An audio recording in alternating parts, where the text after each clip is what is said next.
All right. Good day to you and all that. Tell me in the comment section if you know who that artist is. Tell me in the comment section. I'm hearing myself back. Hold on. Hold on. I'm hearing myself back. All right. So that's that. Tell me in the comment section if you know.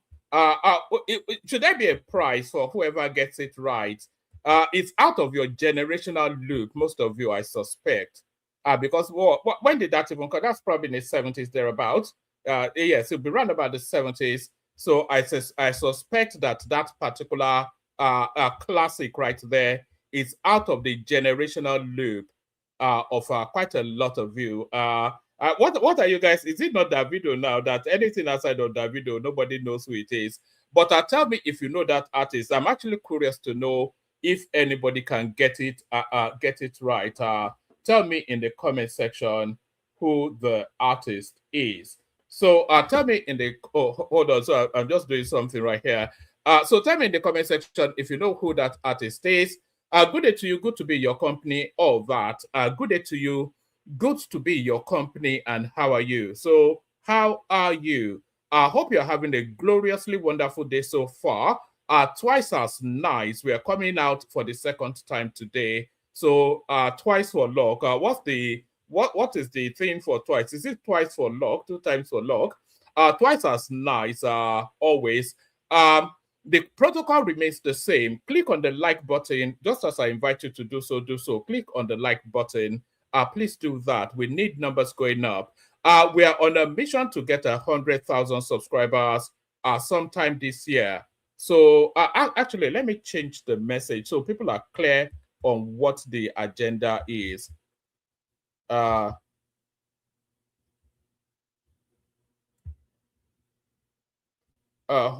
on.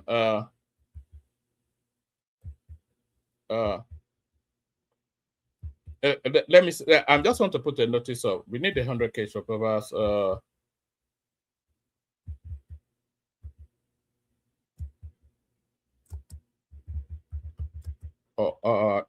Help us on that journey. You know, I had to hurriedly change the title of the stream. It was badly written, so I had to redo the whole. Maybe not redo the whole thumbnail. I had to edit it and then redo the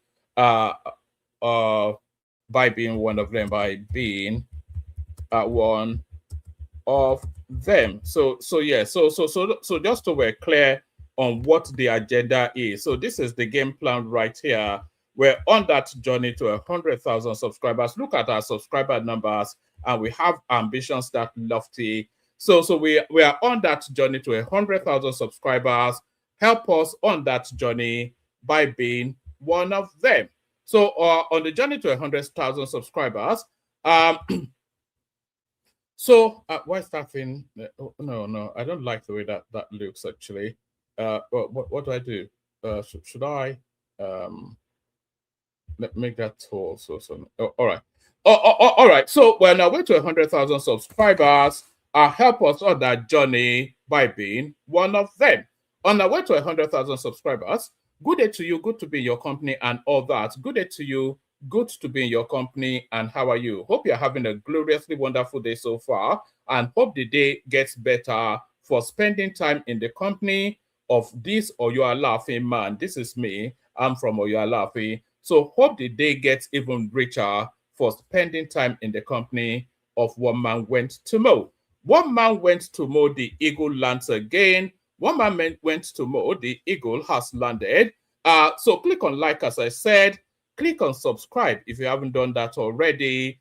Sorry, this screen is looking a bit no, I don't want that showing, so let me just yeah. So click on like, as I said, click on subscribe if you haven't subscribed already. Come join me on the screen via the hyperlink that says StreamYard. Share the links as widely as you can. Super chat towards the stream. Say, why do I even tell people to super chat towards the stream? Nobody does anymore, but that's just the nature of it. But super chat, if you're inclined, or we do need the super chats. We welcome the super chats but nobody feels inclined to do that. But at least like, share, and subscribe. So if you do those three things, then we're all squared. So we call it quits. Like, share, subscribe. Click on the hyperlink that says StreamYard to come and join me on the screen.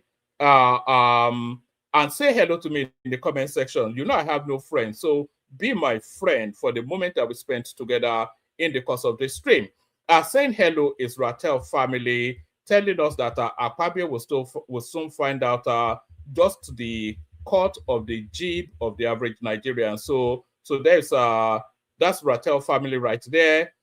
This is Suraja right there saying good morning here in Swartz County, Dublin. So there he is right there. Please tell us where you're joining us from as well. And that's Lato Rich right there, who got it immediately and straight away. That's My Sweet Lord by George Harrison. You know, I've been playing that song on the loop for, I think, at least going on 48 hours now. I've not recently discovered it, by the way. It just came into my consciousness again, and I cannot get it out of my head. So why don't I embed it in your head as well? Why don't I irritate you by playing it again?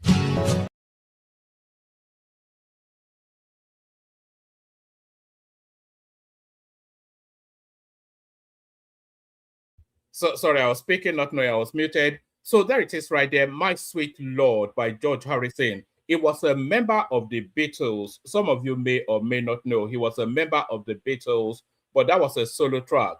But there was actually a lot of controversy around that song, by the way, because it was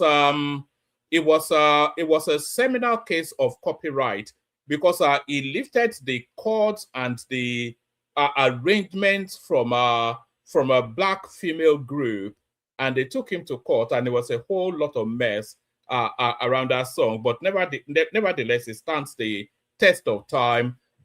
George Harrison, My Sweet Lord. George Harrison, My Sweet Lord. Shall we just get started? No point in dilly-dallying. A lot has happened today, of course. We've had the kerfuffle. Rotimi Amechi also rolled out with his son, telling us that Akpabio lives in a mansion as though he lives in a shack. So we had that comedy of Rotimi Amechi being now the champion of the common man. Rotimi Amechi, throughout all of his working life, he has always invoiced his life to the government, every single step. He came out of university straight into politics. He started at the local government space. He went into the state assembly in Rivers State, very quickly became the speaker of the state assembly, went from the state assembly, so count the years, went from the state assembly in Rivers State to the state house in Rivers State, served 2 terms there, went immediately from there to Minister of Transportation. So throughout all of his working life, Rotimi Amechi, he has always invoiced his life to the Nigerian state. We've always paid for this guy. So he's experiencing cold turkey now, because now he's suddenly a civilian, and if he wants food, he has to go to the market by himself and make the purchase by himself. So that's what aggrieves him. So Rotimi Amechi is not championing anything other than his aggrievement that it no longer has the retinues of our office to insulate his life. He can no longer invoice his life to the Nigerian state, and that is what aggrieves Rotimi Amechi. Rotimi Amechi doesn't give an FUCK about you. You know that, I know that. Rotimi Amechi, or even Peter Obi, even, they don't give an FUCK. It's all about posturing, it's all about importance, and it's all about power. It's a power tussle. It's a Game of Thrones, nothing to do with you and I. So a power tussle, Game of Thrones, nothing to do with you and I. But Akpabio tells them to fuck off. All right, Akpabio tells them to fuck off. Let's start it off, kick it off with this one. Senate. This is the headline piece. So we'll be talking about this, the Senate's latest response to the push for e-transmission of election results. So we'll be speaking to that. We'll also be speaking to Obasanjo's push to have Peter Obi Kwakwanso ticket. So Obasanjo still not giving up on that. So we'll be speaking to that. We'll also be catching up with El Rufai, as it tells us that if he were in Nigeria, he would have been part of the demonstration or whatever it is that Peter Obi organized yesterday. We'll be looking at reasons why electronic transmission of results is not feasible within the Nigerian space. So what else we will be looking at? So mainly we'll be looking at that. We usually do a lot of statistics as well. So why don't we start it off with statistics? Because that's usually how we start it off. So these are some statistics that just came in.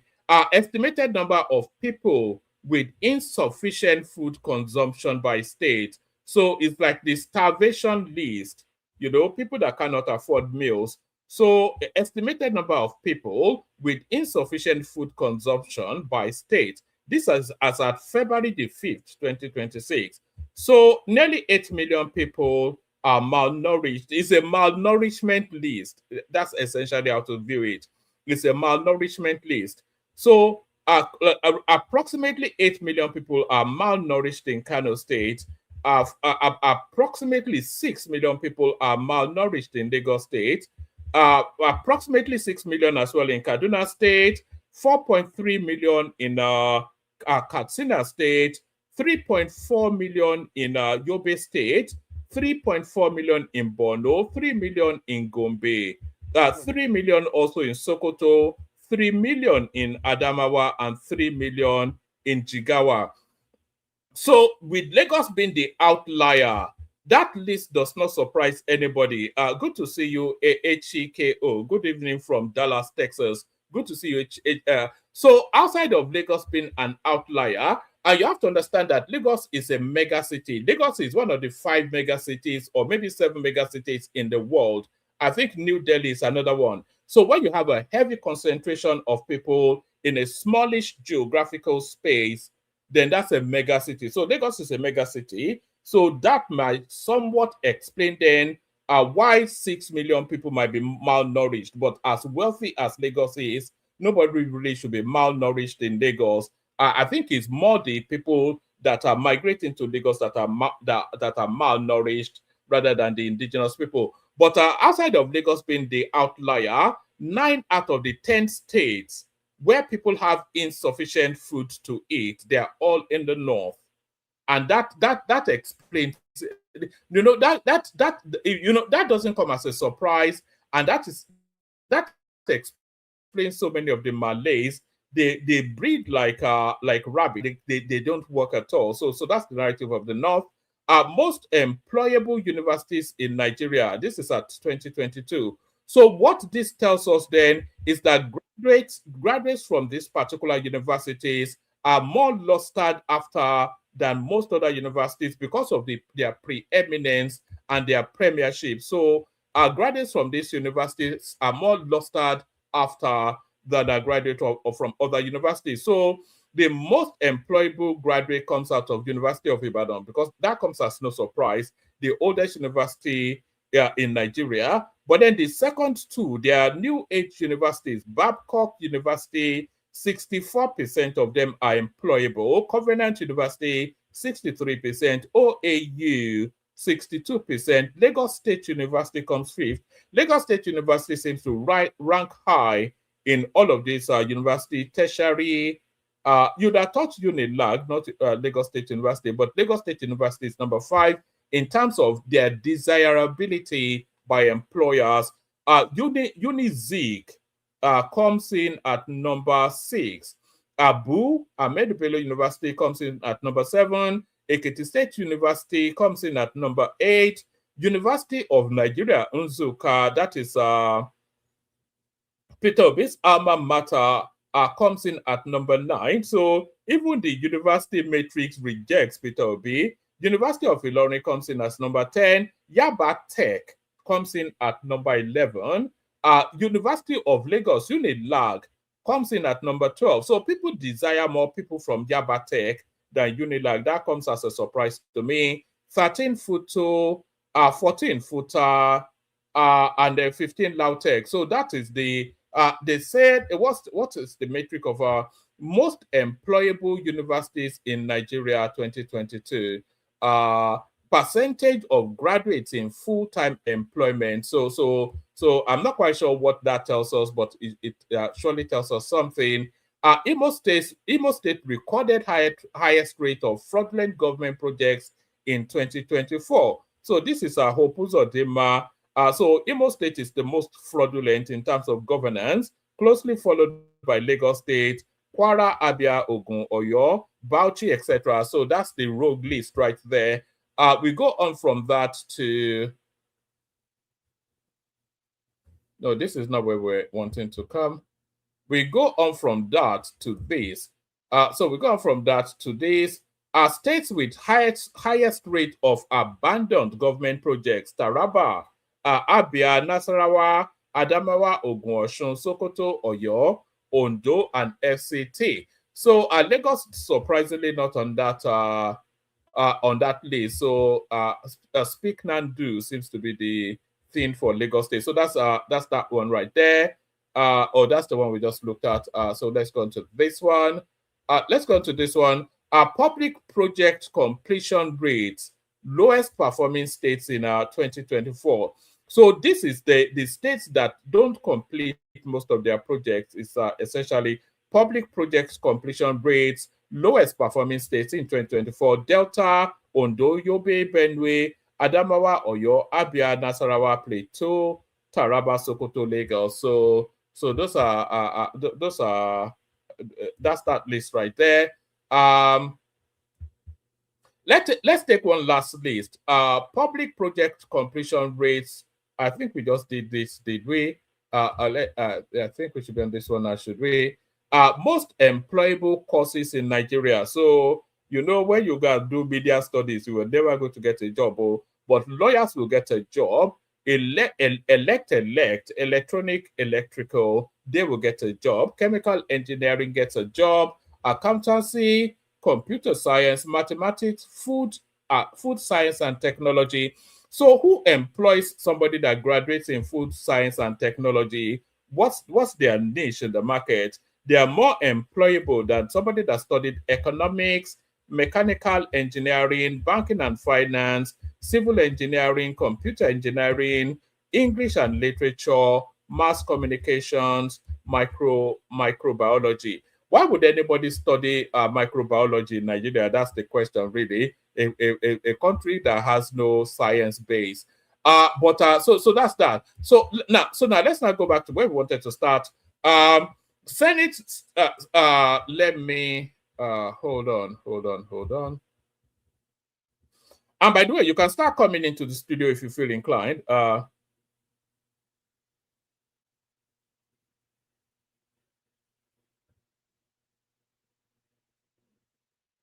I'm not sure. What are you saying in the comment section? All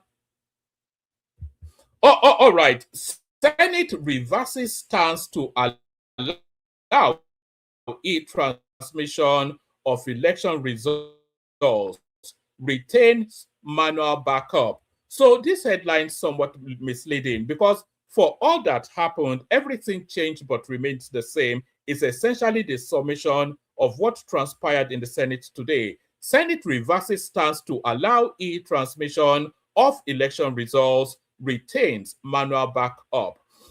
The Senate has amended the Electoral Act to permit the electronic transmission of election results, leaving safeguards to address potential technical challenges. The decision follows the upper chamber's move on Tuesday to rescind its earlier position, which had rejected the compulsory electronic transmission of results from polling units to the Independent National Electoral Commission's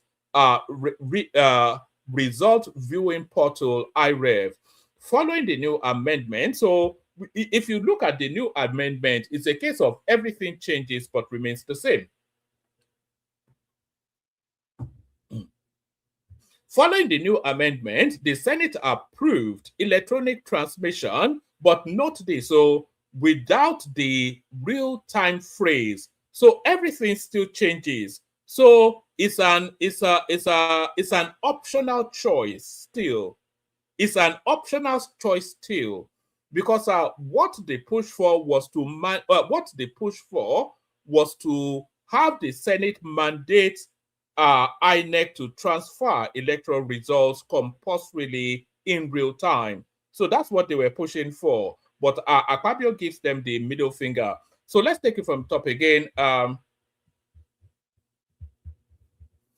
The Senate has amended the Electoral Act to permit the electronic transmission of election results, leaving safeguards to address potential technical challenges. The decision follows the upper chamber's move on Tuesday to rescind its earlier position, which had rejected the compulsory electronic transmission of results from polling units to the Independent National Electoral Commission's result viewing portal, IREV. Following the new amendment, the Senate approved electronic transmission without the real-time phrase as part of the electoral process. But listen to this, the addendum or the provisos.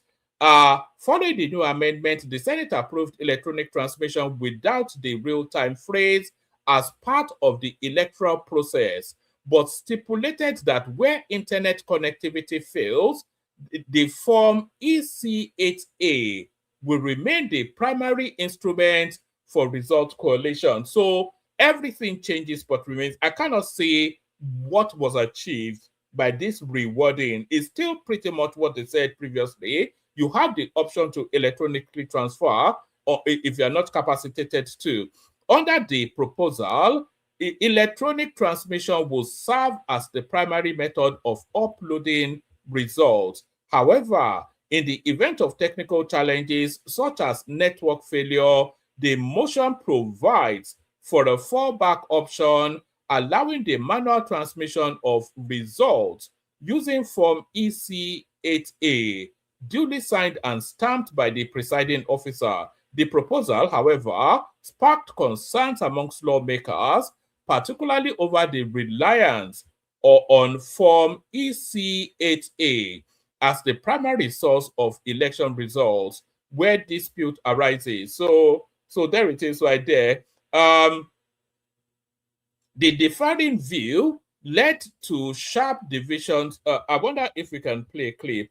The clip here is about an hour long, so that's why I'm not playing it. The differing views led to sharp divisions on the floor of the Senate, prompting Senator Yenaya Abaribe to call for an individual vote on the matter to clearly determine the position of each lawmaker. However, rather surprisingly, Senator Abaribe withdrew his call for individual votes moments later. So it's just posturing, isn't it? The votes and proceedings were then approved and adopted by the upper chamber. Meanwhile, the upper chamber has appointed a 12-member conference committee to harmonize differences between its version of the Electoral Act, Amendment Bill, and that of the House of Representatives. Senate President Godswill Akpabio announced the decision during an emergency plenary session on Tuesday. After consultation with the leadership, we have moved the number from 9 to 12. I will now read out the name of the conference committee members from the Senate, Akpabio said. Then it goes on to, so these are the list of the members. He urged the committee to treat its assignment as urgent, expressing optimism that the process could be concluded swiftly. The Senate president said that the outcome will be transmitted promptly to President Bola Tinubu for assent within February. He expressed optimism that President Bola Tinubu in the next week would sign the bill into law as an act of parliament. Proceedings on Tuesday's Senate sitting became tense as repeated interruptions and heated exchanges disrupted debates in the red chambers. The atmosphere shifted after lawmakers began deliberation on a motion sponsored by Senator Tahir Mongono, which triggered sharp division amongst members. Mongono proposed that the Senate rescind its earlier approval of Clause 60.3 of the Electoral Act, a provision that outlines the process for transmitting election results electronically. The debate culminated in Senate President Godswill Akpabio lending his support to a revised framework that designates electronic transmission as the primary mode of uploading results, whilst allowing manual submission via Form EC8A strictly where technical challenges occur. So, you know, this leaves Lagos somewhat vulnerable, you know, because Lagos has the capacity for electronic uploading, and we already know that the Obidients are prepared to hijack that process. So you may well end up with the Rose Viva as your governor, you know. We also had they hijacked the elections in Lagos in the last cycle. So now they can do it electronically. So Rose Viva now, he will be packing his dollars with the hackers, I suspect. Oh, all right. Where were we? Yes.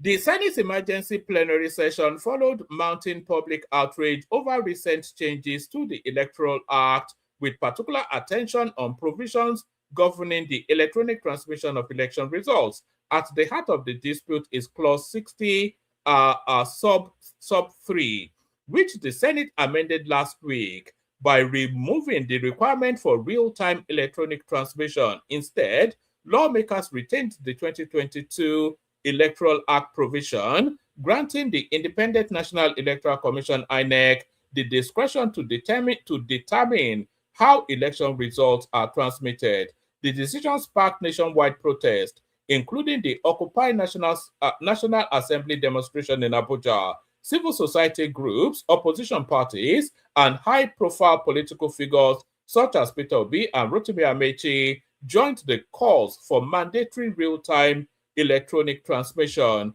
arguing that it is essential to improving the transparency and credibility of elections. So they haven't gotten that.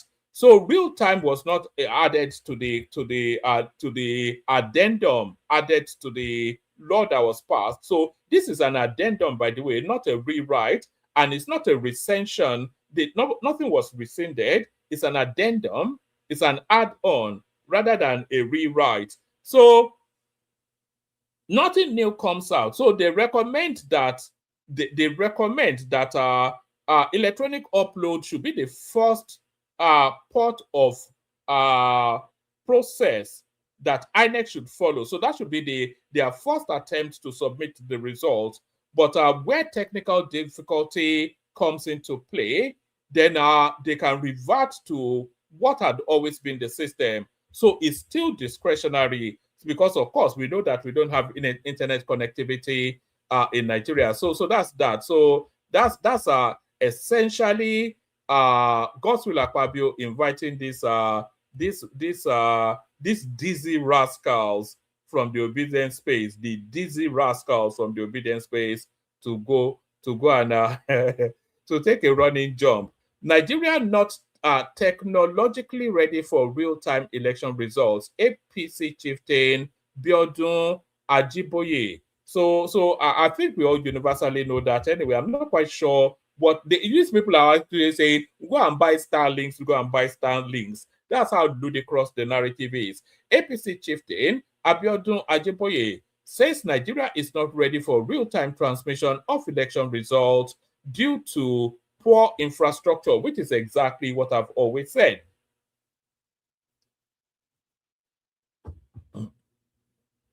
Ajiboye said this while speaking on Arise TV on Monday, February the 9th. In his words, transmitting election results electronically is the function of manner of voting. If you vote manually and you collate results, how do you then transmit electronically in real time? It is not possible. So it is not possible. The only way that elections can be transferred in real time, transmitted in real time, is if we are actually doing electronic voting. We're doing manual voting. The votes are collated manually, but you're saying it's essentially an upload rather than a transmission. So that's essentially what it is, isn't it? Transmitting election results electronically is the function of manner of voting. If you vote manually and you collate results, how do you then transmit electronically in real time? It's just not possible. We can't even afford it. Even if we wish to, we cannot afford it. Do the telecom operators have that capacity? Do we have enough electricity to undertake the responsibility in Nigeria? Is the infrastructure of telecommunication companies sufficient enough to undertake such exercise? The last election we had, the INEC server was attacked over 1 million times. So what they are saying is that we should put the electoral process within the vulnerability of hackers, causing a lot of confusion. This is what I see them pushing. So they just want to destroy everything. That's just what they want. They want anarchy, they want chaos, they want riot on the streets, they want blood on the floor. Rotimi Amechi himself said so when he came out. He said that's exactly what he wanted. He noted that manual processes remain central to elections. There are manual parts of elections, and what can happen, like it has always happened, is you vote and they count the vote there. The party agents append their signature on the paper. The paper then can then be scanned and transmitted anyhow you want. Ajiboye insisted that Nigeria is not yet capable of electronic voting or real-time result transmission. A man is only able to do what is capable of. We have no capacity to do electronic voting or real-time transmission at this time. America does not even do real-time transmission. Go and check. We don't even have telecommunication. We don't even have telecom provided for some rural communities. Some rural communities don't even have electricity. You are trying to disenfranchise a lot of people by pushing for what is not possible. Technologically, it is not possible. Stop stampeding the Senate and National Assembly into getting into something very difficult that will put everybody in a mess at the end of the day. So it's just the most ludicrous of ideas that they want as though these people were living on a parallel universe or something, or on a different planet. It's just the ludicrousness of it. It's just a clownish sort of a nonsense by silly people. The will of the people has prevailed. APC senator hailed Senate's move on electronic transmission. Senator Lawal Adamu Usman, representing Kaduna Central, has hailed the Senate's decision to revisit the Electoral Act to provide for real-time electronic transmission of election results from polling units. Usman said the amendment allows manual transmission only when electronic transmission fails. I am pleased to have been part of the Senate's decision to revisit the Electoral Act by expressly providing for real-time electronic transmission of election results directly from the polling units, with manual transmission applicable only when electronic transmission fails. He said the decision will strengthen transparency and enhance the credibility of Nigeria's electoral process. This important step strengthens transparency, enhances the credibility of our electoral process, and reflects the collective aspiration of Nigerians for free, fair, and credible elections, Usman said. So can people please like and subscribe? We're not seeing likes and subscribes going on. Please like and subscribe. A rejection of real-time electronic result transmission, confirmation that the votes won't count. This is Obi Ezekwesili, probably singularly the most ridiculous woman in Nigeria. So that's what she has to say. Let me just take you to a different storyline, and then we're getting towards the end. No, that means I will never get 100K Izon, because it's never. You cannot love Nigeria and support Peter Obi. That's just what it is. You cannot be a patriotic Nigeria. You cannot mean well for that country and support Peter Obi. The two spaces are antithetical. Supporting Nigeria, being a patriot, is anatomic to being a Peter Obi supporter. It's an oxymoron. Two mindsets that cannot cohabit. Two mindsets that cannot cohabit. Let's go on from that to a different storyline. Obasanjo backs Peter Obi as push for joint ticket with Kwakwanso intensifies in ADC. Former President Olusegun Obasanjo is reportedly backing the presidential ambition of Labour Party's presidential candidate Peter Obi. Let's do that again. Former President Olusegun Obasanjo is reportedly backing the presidential ambition of the Labour Party 2023 presidential candidate Peter Obi amidst effort by some stakeholders within and outside the African Democratic Congress ADC to float a joint presidential ticket of him and former governor of Kano State, Rabiu Kwakwanso, ahead of the 2027 general elections. Correspondents learned that Obasanjo widely believed not only to be sympathetic to the idea, but also the key promoter of Peter Obi's ambition and supportive of broader efforts to build a credible coalition, a credible opposition coalition. According to correspondents, multiple sources who spoke on the development said that the push cuts across party lines and includes senior opposition politicians, power brokers, and some retired military officers.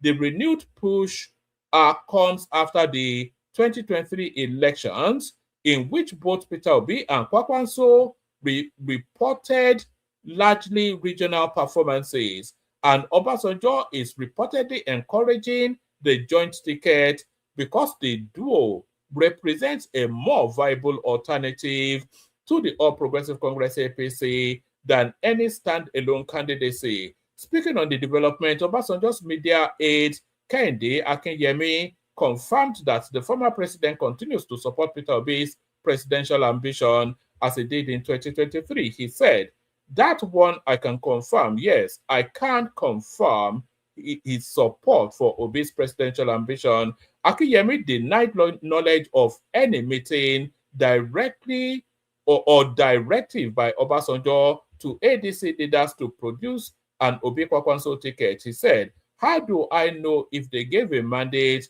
when I am not aware that there was a meeting?" Meanwhile, a senior ADC member who spoke with correspondents on the development said that while the Peter Obi Kwakwanso idea is being widely debated amongst party members and opposition stakeholders, it has not been formally adopted or discussed within the party's decision-making organs. He said, the issue of pairing Obi with Kwakwanso has been on since the last election. Many leaders believe that if Obi had run with Kwakwanso in 2023, they might have won. They see it as a missed opportunity. What I know is that this is being discussed in several opposition quarters, but it has not become an agenda within the ADC as a party. It is more of party members and leaders thinking aloud and weighing which ticket can best remove the APC from power. In response to claims that retired generals are actively driving the push, the ADC chieftain said Obasanjo's long-standing support for Peter Obi was no secret. This was said, "You are aware that former President Olusegun Obasanjo is a fan of Obi. He is championing the Obi ticket. Whether he has spoken to other retired generals is possible, but I cannot confirm." Another party insider suggested that the firmness of Obi supporters may be tied to behind-the-scenes assurances. The source added that the ADC's rising profile has attracted interest from across the opposition spectrum, including factions within the PDP. The source said, for Obi supporters to insist on Obi on nothing, they must have been promised something, the source said. What I know is that meetings, discussions, and dialogues are ongoing. What the ADC wants to avoid is a situation where members go their separate ways after the primaries. That is why there is a strong feeling that the party must agree on a consensus direction before getting to that stage. So if they offer me the ticket, I cannot see what purpose Atiku continues to serve in that mix. He will just retire himself back to Abu Dhabi because that ends his political career. So prominent Nigerians are interested in the ADC. That is why it has become a rallying point. Even the PDP you see today may work with the ADC when the time comes. We know that the wicked group is working with the APC, and as it stands, the Turaki-led leadership is closer to the ADC than the APC. If they cannot get what they want, they will align with the ADC. So those talking about retired generals are not far from the truth. Many leaders within and outside the ADC believe an Obi Kwakwanso ticket will sell better, especially because Atiku will be weighed down by zoning arguments and concerns about age. So they are slowly trying to ease Atiku out of space, but I wonder what his response would be. That's the thing. But we do have Atiku's response. Let me play you Atiku's response to that narrative. I think I have it. I have it here somewhere. Let me play you Atiku's response to that narrative. And former Vice President Atiku Abubakar says zoning is not part of the constitution of the African Democratic Congress and that the party has no plans to zone its presidential ticket. Atiku Abubakar made the statement when he visited former President Ibrahim Babangida at his hilltop residence in Minna, Niger State. The former vice president, who contested in the last presidential election, says only the People's Democratic Party has zoning enshrined in its constitution. He also commented on the electronic transmission of election results currently generating some debate among Nigerians. I have always come here to pay my respects. The issue of contesting 2027 election does not even arise. I am a member of ADC, and we are busy trying to make sure that our structures are firmly rooted, you know, from the world level, local government level, state level, up to the national level. And we are busy mobilizing people and also registering at the same time. I think there is need for all the opposition political parties to come together to pursue this issue. I mean, we shouldn't allow it to rest where they wanted it to rest today. Absolutely not. I don't support that. All right. So that's Atiku essentially telling them to F off. So let me play you this clip.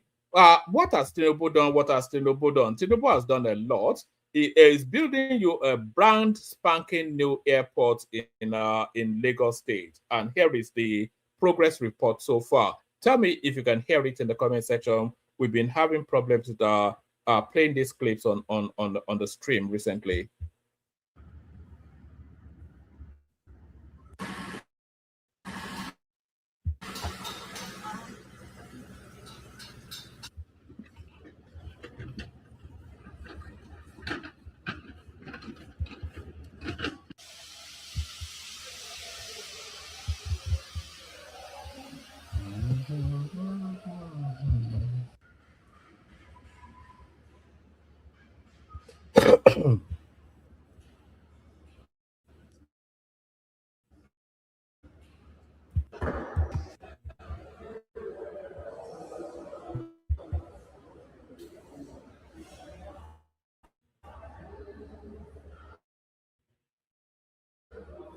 Back in November, I visited the Muritala Mohammed International Airport in Lagos to met the ongoing rehabilitation and redevelopment works. At that time, a lot was still happening behind Buhari Terminal. Fast forward to February 2026, and I decided to come back, not for assumptions or press releases, but to actually see how far work has progressed on ground. In this video, we'll be focusing mainly on the temporary terminal, which is a key part of the entire airport rehabilitation plan, and also take a look at other ongoing works across the airport environment.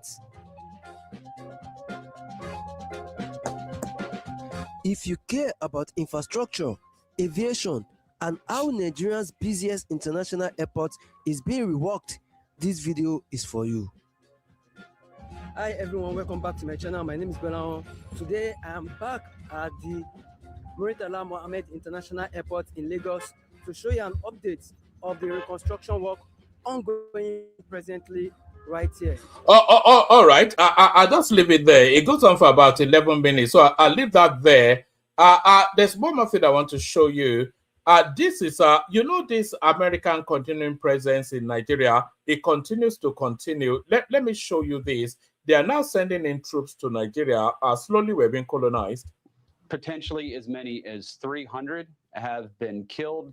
As many on the ground have described what's happening in the middle belt in the north of Nigeria right now in the last 10 days as a bloodbath. Potentially as many as 300 have been killed throughout that region of Nigeria. We've had this priest who has been kidnapped as well with 10 of his parishioners.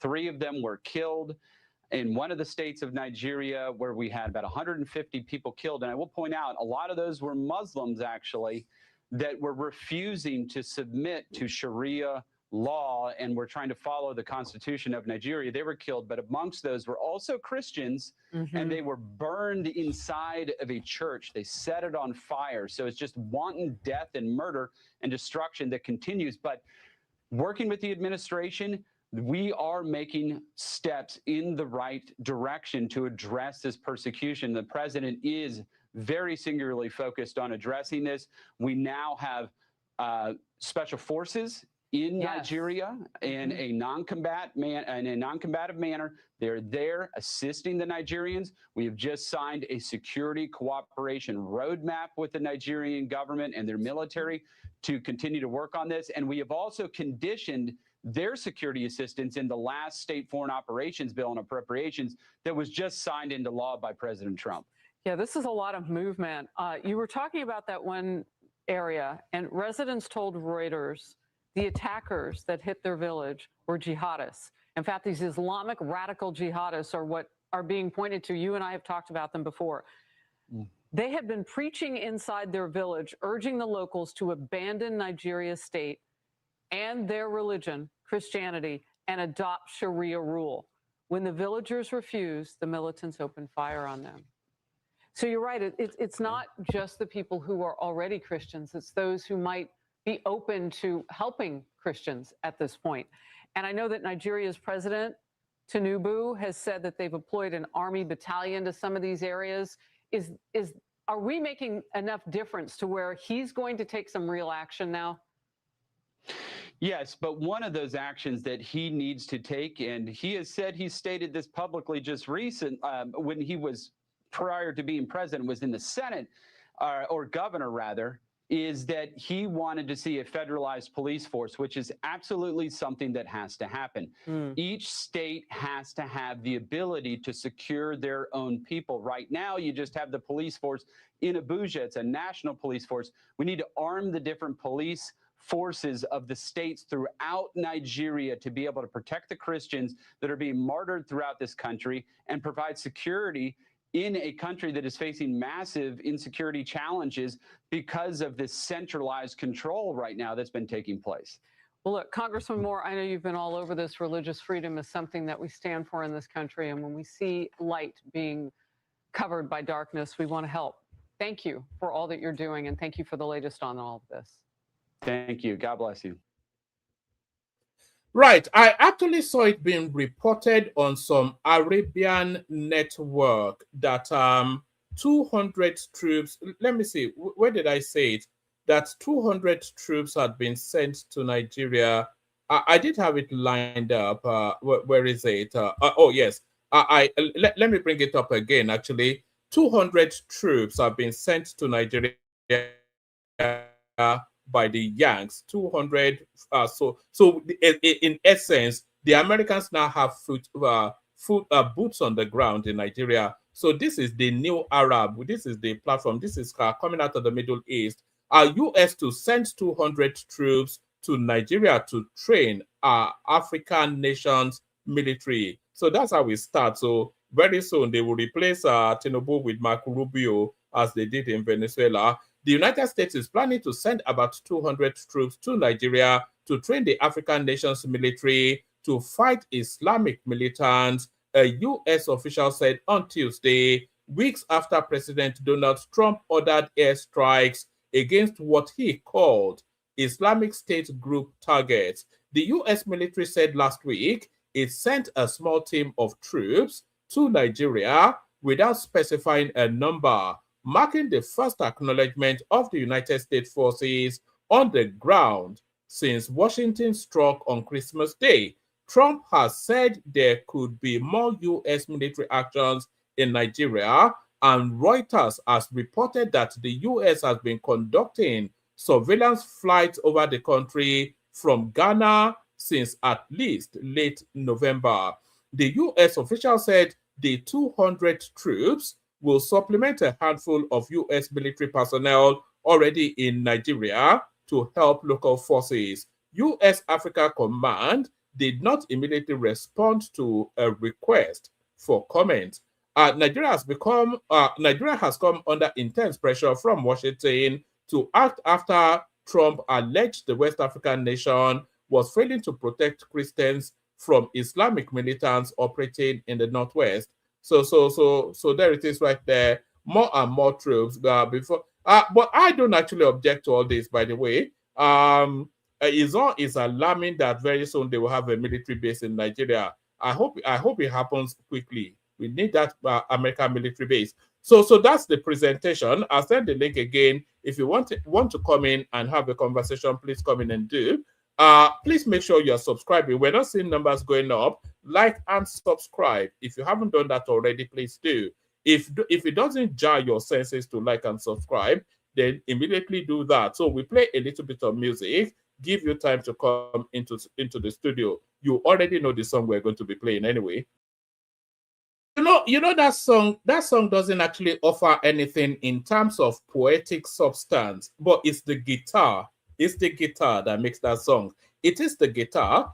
Joining us, Isaac Black. Always a delight when Isaac is here. Baba makes time for us, so we're guaranteed an epic session.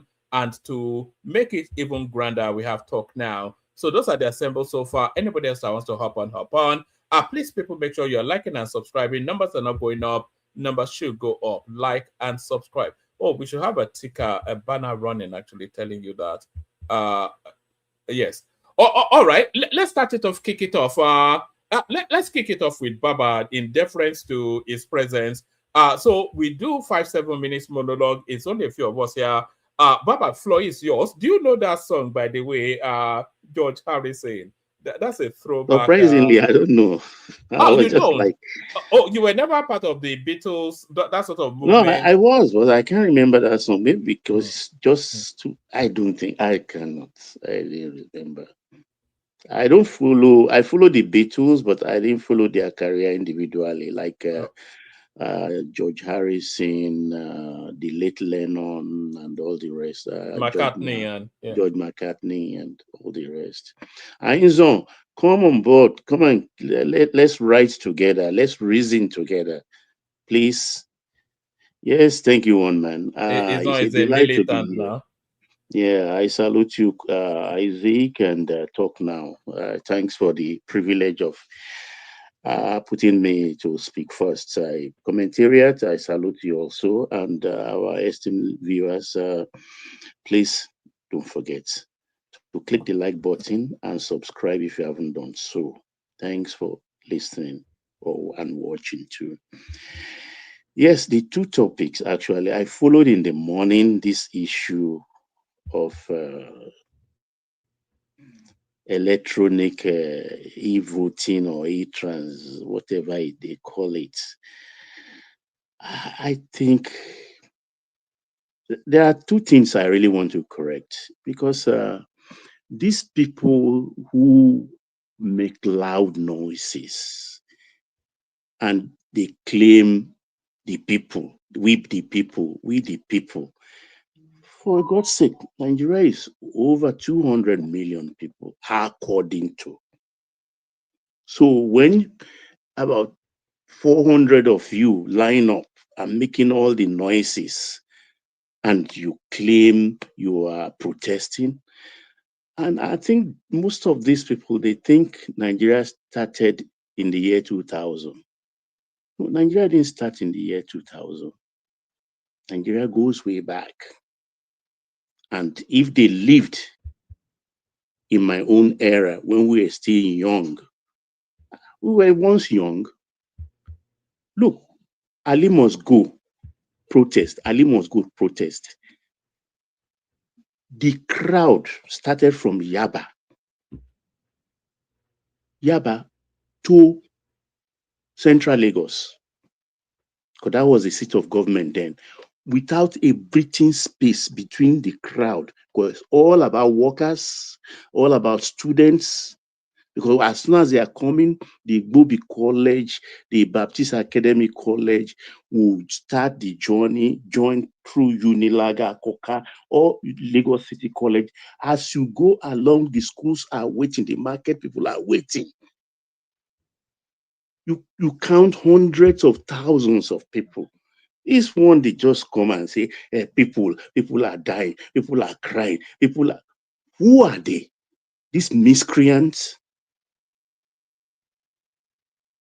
They are miscreants. They don't know nothing. They have nothing to offer this country. They are just rabble-rousers who refuse to use their senses. Common sense is not common.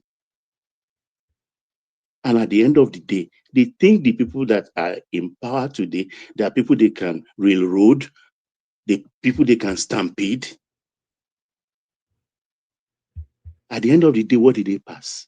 Nothing. The difference is change of transfer to transmit. That's all. The old law says, or regulation from INEC say transfer. Then when they are making it into law, because of the Supreme Court judgment in the presidential election saying, well, what INEC did was like guiding a regulation that is not law. So the Supreme Court cannot judge on that. So they've made that regulation, that guidance of 2023, they've now made it into law. No difference. The only difference is the language changing from transfer of results to IREV to transmitting. And we went to town and still claim, oh, victory. What victory have you won? It's not even a Pyrrhic victory. You've won nothing. Absolutely nothing. It still remains the same, and it's reasonable. When you say you want electronic transmission of results, that means that you have a machine. As I accredit myself by thumb printing on that machine, it certifies me. I press APC and press go, and it goes straight to whatever so you'll be seeing as you're playing 1, 2, 3, 4, the numbers will be counting. That's real time. That is real time. So when we are not doing that, you are crediting by beavers and you are counting manually, like the whole world does. Because that's how everybody, Canada, Australia, they were all present in the morning and tell you, look, even people who live in the US say, look, with this, what you are demanding is alien. Even in some of the states and counties in the US where they even do use those such machines, that's where even the trouble of the US the Biden election, the trouble came from when they said Russia was interfering with the election. What they mean by interfering was that they were hacking the system. Last election, even though Mahmoud did not actually come out to explain himself well, it's only those who read that knew that tens of thousands of hacking incidents happened. That's why they shut it down and they call it glitch. And yet they are just refusing. They are just one track mind and they know what they are doing. They know what they are doing. But I'm so glad that they couldn't intimidate anybody. They couldn't, they even reported the matter to US. You know, they write petition these days. And I start to wonder what the US cannot do. You want Trump to now ask Nigeria to do it? These people are crazy. Yes, I'm telling you. They don't have one single gumption. The hard work, the beauty of our system, which we are running at the moment, is that from EC8A. If you don't have the money to engage agents, like last election, where you don't have 40,000 polling units manned by your agent, go look for the money. Everywhere in the world, politicking, electioneering costs money, plenty of money. If you are not sure of your agent, get two, get one to supervise the other. If one is going to betray you, the other one will not betray you. Pay them 10,000, feed them, give them enough water. That's how to supervise your election, guide your votes. Because at the end of the day, no matter the technology, when there is a dispute, it is that your EC8A form that will save you. Because when we talk about hard copy, there is no disputing hard copy, where everybody signed in real time. Even voters who stood by have the right to capture that EC8A form on their phones. So eventually, if it appeared on IREV and it's not what you have on your phone, then you have a good ground. You say, no, what I copied in my unit say this 6, this 7, this 8, but this is not working. Even when they use the IREV in the off-season election in Edo State, do you know the hackers were posting the election of Obaseki from EC8A? They were posting it on the IREV. The 2023 elections, people were posting their photograph just to mock the system. When we talk about technology, we should be careful. You want to embrace, and then one, they don't have money to engage enough agents, because whether they like it or not, with Babao BJ's movement, Atiku will leave ADC for them. Atiku will leave ADC for them. He went to the Aso Rock in the Niger State today. Makinde also was there. A lot of things are happening. Atiku will leave the ADC. It will be 2023 election all over. Because what Obi wants to do, he wants to ride on the back of Atiku, because he has the money, he has the structure, he has the people to ride on their back and become president. It's not that cheap. Nobody's going to work for him. He should man up. He should man up. Let his Obidients gather the money. After we did not paying $60,000 to lobbyists group in US, and let them bring that money. Stop paying the lobbyists, give it to you, and you use it for the election. Lots of it. You can't dodge this one. There's no way. Because I was listening and they were telling them, people were explaining over and over and over and over again, people from Canada, people from Australia, they were just disagreeable. They started by saying the election 2023, that's another lie. They announced the result at 4 a.m. Most countries announce their result midnight, even America. The press will call it around 1 a.m., 2 a.m. before the government one will do it at dawn. And they quote other countries, most countries all over the world. Because when election closes 6-8, they start counting. When they finish, why waste time? Yet they will be repeating it as if they are deaf. And I wonder if you can log into one man's show, if you can run commentary in the commentariat of one man's show, that means you have a good device. If you go look the search engines, don't just open your mouth and talk anyhow. Reason.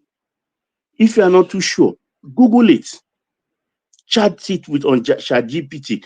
Go on 3, 4, 4 search engine. Compare their answers. Don't just come out and look stupid by what you are saying. They announce election at 3 a.m. Is that new? Or you tell them the voting, no country vote electronically. Or they will tell you, no, but Nigeria must do it. Where we have only 50% internet penetration. Even bank, ordinary bank, I transfer money to like Aisha now. Aisha will say, Baba, you say you transfer 10 million. I've not seen anything. I say, Aisha, I did. Before you argue, I said, wait, let me send the paper to you. And I'll send the transaction paper, the printer to you. Look at, I've done it. Say, I've not seen it. Okay, we will now tell ourselves, I'll tell us, okay, let's wait for a few hours more. That is even bank that doesn't have more than 10 million customers. And you want we that have millions, tens of millions of people, not to have that kind of delay? Because technology is not perfect. Even look at me here now. When I'm watching soccer, I watch upstairs. The day my son is not joining me, he stays in his room downstairs. Do you know at times, it's when he shouts, goal, running, I'll be waiting for my own now to get to that point. Maybe a few seconds later, I'll see the goal. There's that even delay. And this is supposed to be first world country, number 1 country in the world, the most technologically savvy nation in the world. What are they talking about? But they know what they are doing. They are just deceitful people. If these people get into power, they will be flogging us on the street. They will not be different from military government. People who appear on their platform and they are cursing people out. If you don't come to the protest, God will punish you. This will happen to you. Ogun will kill you. What the heck? Who do they think they are? Who do they think they are? I'm just glad. Did you see them calling out, Baba? Did you see them calling out Very Dark Man at that rally? Of course, yeah. He doesn't have time for nonsense. I don't understand these people. Is this how you want to rule us? Yeah, military government in a civilian garb. They think we are stupid and they would think they are in the majority because you're on Twitter, you're in this, you're on that, you're in this. Mm-hmm. Who do you want to intimidate? Nobody. I was even praying that they should misbehave so that they can give them some tear gas, expired tear gas, and go spend some money in hospital. They don't even know, because 3 days ago you work on a topic and it flew above everybody. I was so sad. It was Dogara. Dogara said something and nobody is talking about it. And that is what exactly is going on in the world. Dogara said is either you are on the table or you are on the menu. Either you're on the table or you're on the menu. That's the new world order. And it's not a guarantee that you that is sitting on the table will not even end up on the menu. They formed now Board of Peace. It takes a nation that can dish out $1 billion to join the Board of Peace. It's a new world order. That's where we find ourselves. And they are not noticing it. Dogara said a lot of things in that interview. He talked about lobbyists. He said, look, we went to a World Food Program to beg them to give us ship some food. And they said, look, you see all those buildings around here? They are all lobbyists representing different countries, all looking for what you come to ask for. They think Tompolo is stupid to bring from his pocket 70,000 every month, or no, $120,000 every month. he paid to lobbyists to help this country so that there will be people propagating. You think it is for nothing that IPOP said no more Monday market boycott? No, because White House have told them pointedly that we will not allow Nigeria to divide. Yes, White House have told them we will not allow Nigeria to divide, because what we discussed is about 3 years on your platform that, look, if Nigeria goes asunder, half of Africa will feel it, will go down. So the world is not ready for that kind of wahala now. That's why they know definitely that no, okay, let's slow down. You see them coming out again. I've told them Nigeria will not divide. And that is why US is helping us, supplying us troops. Because it's so sad. They don't want the wahala which they can prevent today, allowing it to happen tomorrow. Because some people just out of their stupidity, and that's why I'm annoyed, I'm mad at this president. That is not applying the kind of force or this kind of zeal on this insecurity issue. You don't, look, I love America. They will yank you. Law, no law. They will send you to a third country to hammer you so that you open your mouth and vomit things. You don't play with the security of your people. People, look at the masses of people that are being eliminated every day. 300 people on bike. Did they fly into their target? They did not fly into their target with stealth. They came from somewhere. Didn't they see? If they say they come from Sahel, didn't they pass through Zamfara, Sokoto, Katsina? Didn't they see them until they arrive in Niger or in the Middle Belt and start finishing people, or Kwara? Are they saying anything? Doesn't the president have daily intelligence or weekly intelligence that point to some people, some collaboration? Why is he not acting on it? During the Buhari era, those people, Dubai, gave Buhari the list. They gave it to Malami.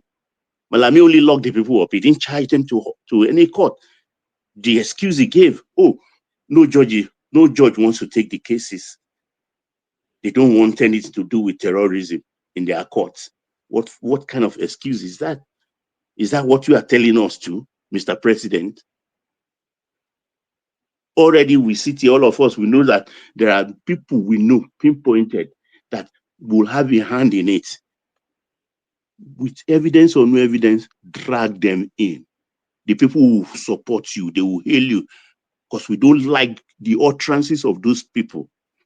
Things they are saying point to the fact that they even they sanction it. So drag them in, lock them up. Why are you wasting time? Why are you allowing people to die daily? It has become so easy. So I'm very glad. I'm not sad that if you can't do it, rather than all of we tearing ourselves apart, because it's going to be bloody. It's going to be bloody, neighbors against neighbor, household against household. It's no more tribe. Everything will go asunder, will go up in flame. 2 more minutes, Baba. So I'm really glad they are coming. And if you are paying for it, so be it. So be it if you are paying for it. So Mr. President should just sit up. Should sit up. And what these people are planning with this election, they don't even want the election to take place. They want problem to happen so that their Baba can now suggest interim government. Because that's what they have been angling for since 2015. Interim government. They want to do their third term. It's not going to happen. It's not going to happen. Nobody can hold the country by its Adam apple and squeezing it. I yield one man in the meantime. One man. All right. All right. Brilliant. Excellently put. Well said, Baba. I endorse everything that Baba said. Baba is still going to speak to us about the permutations that our Obasanjo is cooking with Obi and Kwakwan. So, but before we hear from Baba on that, let's move the mic around. We go to Isaac Black. Talk now. Bishop joins us as well. So the room gets richer and richer. Isaac, you're up next. Isaac. Baba, Caro, Cason, Cali. Isaac, my brother, Mukio, Alafia. Baba, Bawodi. Dadao, along. Baba, do you know that most times I feel sorry for you because the way you stress yourself to try make some of us understand you try your best, you try, at times you want to cry. Sometimes I want to even cry. You know why, Isaac? I have plenty grandchildren. None is Yoruba. None of my grandchildren is Yoruba. And I have almost a dozen of them. That's why it really touches me. Carry on, please. Yeah, one more good evening or good morning. I don't know. Yeah, good morning to you. Yeah, let me quickly correct. A few days ago, I said something, and I said that I think Bishop was suspended in Niger Watch something. You still remember? Yeah, I think somebody corrected you and said no, Tony. it was, I think. I want to correct it, please. You know the Thank name you for sometimes doing that. confuse me. It was this our brother from Germany. What's his name? Tony Tony, Africa. yeah. Yes. Yeah, Tony Africa. Yeah. So I just say, let me quickly correct that. You see, Wama, actually, I'm devastated. Not to say the rest. I'm feeling. I don't actually know how I'm feeling. For me to begin to see my fellow Nigerians so gullible to the extent I begin to pinch myself to say, no wonder you see some pastors in Nigeria standing on the pulpit telling people to bring out their phones, that there is somewhere miracle money coming, and some people will begin to receive their miracle money through their phones into their account, and then you will see people that you don't even expect to still be sitting down in that hall. They will be seated, so emotional, so captivated, so serious about these things. So I said, oh, no wonder. The truth about all that has been happening right now is what I have listened to so many people. They've already concluded the matter. Some people said that this agitation or whatever, this protest, is not actually what they want. And somebody also said something like, I think Baba just said it also right now, that they will always say the Nigerians are out. Nigerians, this is what we want. And I think the president or the authorities, they are not doing enough. They are not doing enough. I think they should start arresting these people who go to their social media handles, who begin to intimidate other people, like what somebody just said the other time. You see them coming out just because you are not supporting their candidate or their principal. They will come out and start insulting, intimidating you, and the followers they have.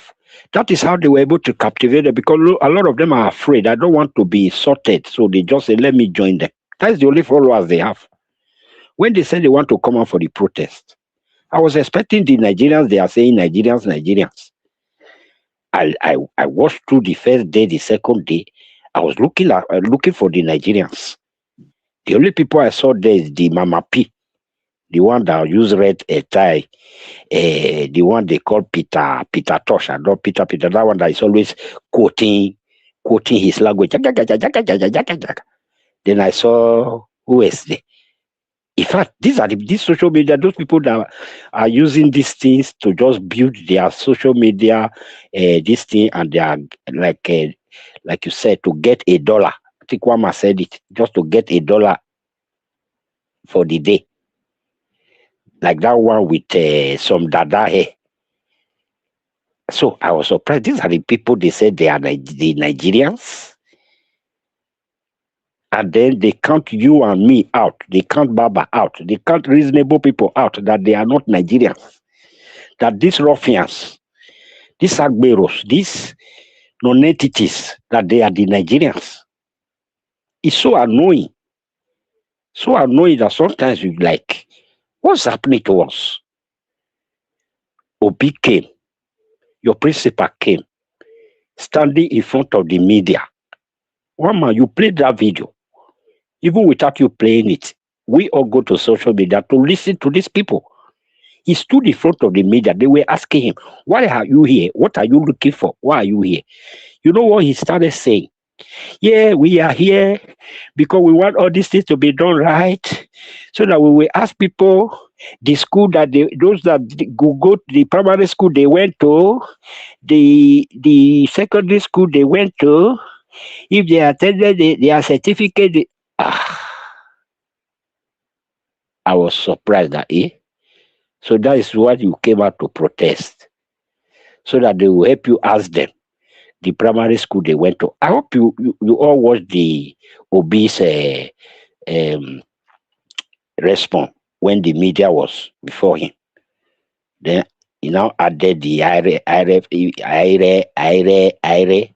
according to him.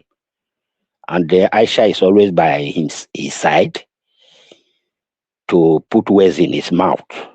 And this is the person you say should come and govern us. I told some people few hours ago that me, I will be ashamed if Obi go stand in front of world leaders. Me, I cannot become the president. Even if I have the opportunity. Do you know why? Because I know myself now. I cannot stand in front of world leaders and then address the audience like Tinubu will do. I cannot. When that man stands in front of them and is addressing them without paper, nothing, with confidence, everything, that is the quality. That's all.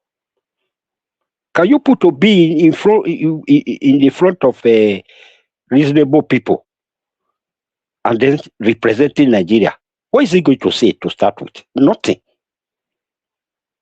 So, Wama, I'm so disappointed in these people that call themselves Nigerians. They say they are the Nigerians. No other person is a Nigerian. And so they insult you. You know, it's so devastating. And I'm so, I don't know, you know, I always take this very short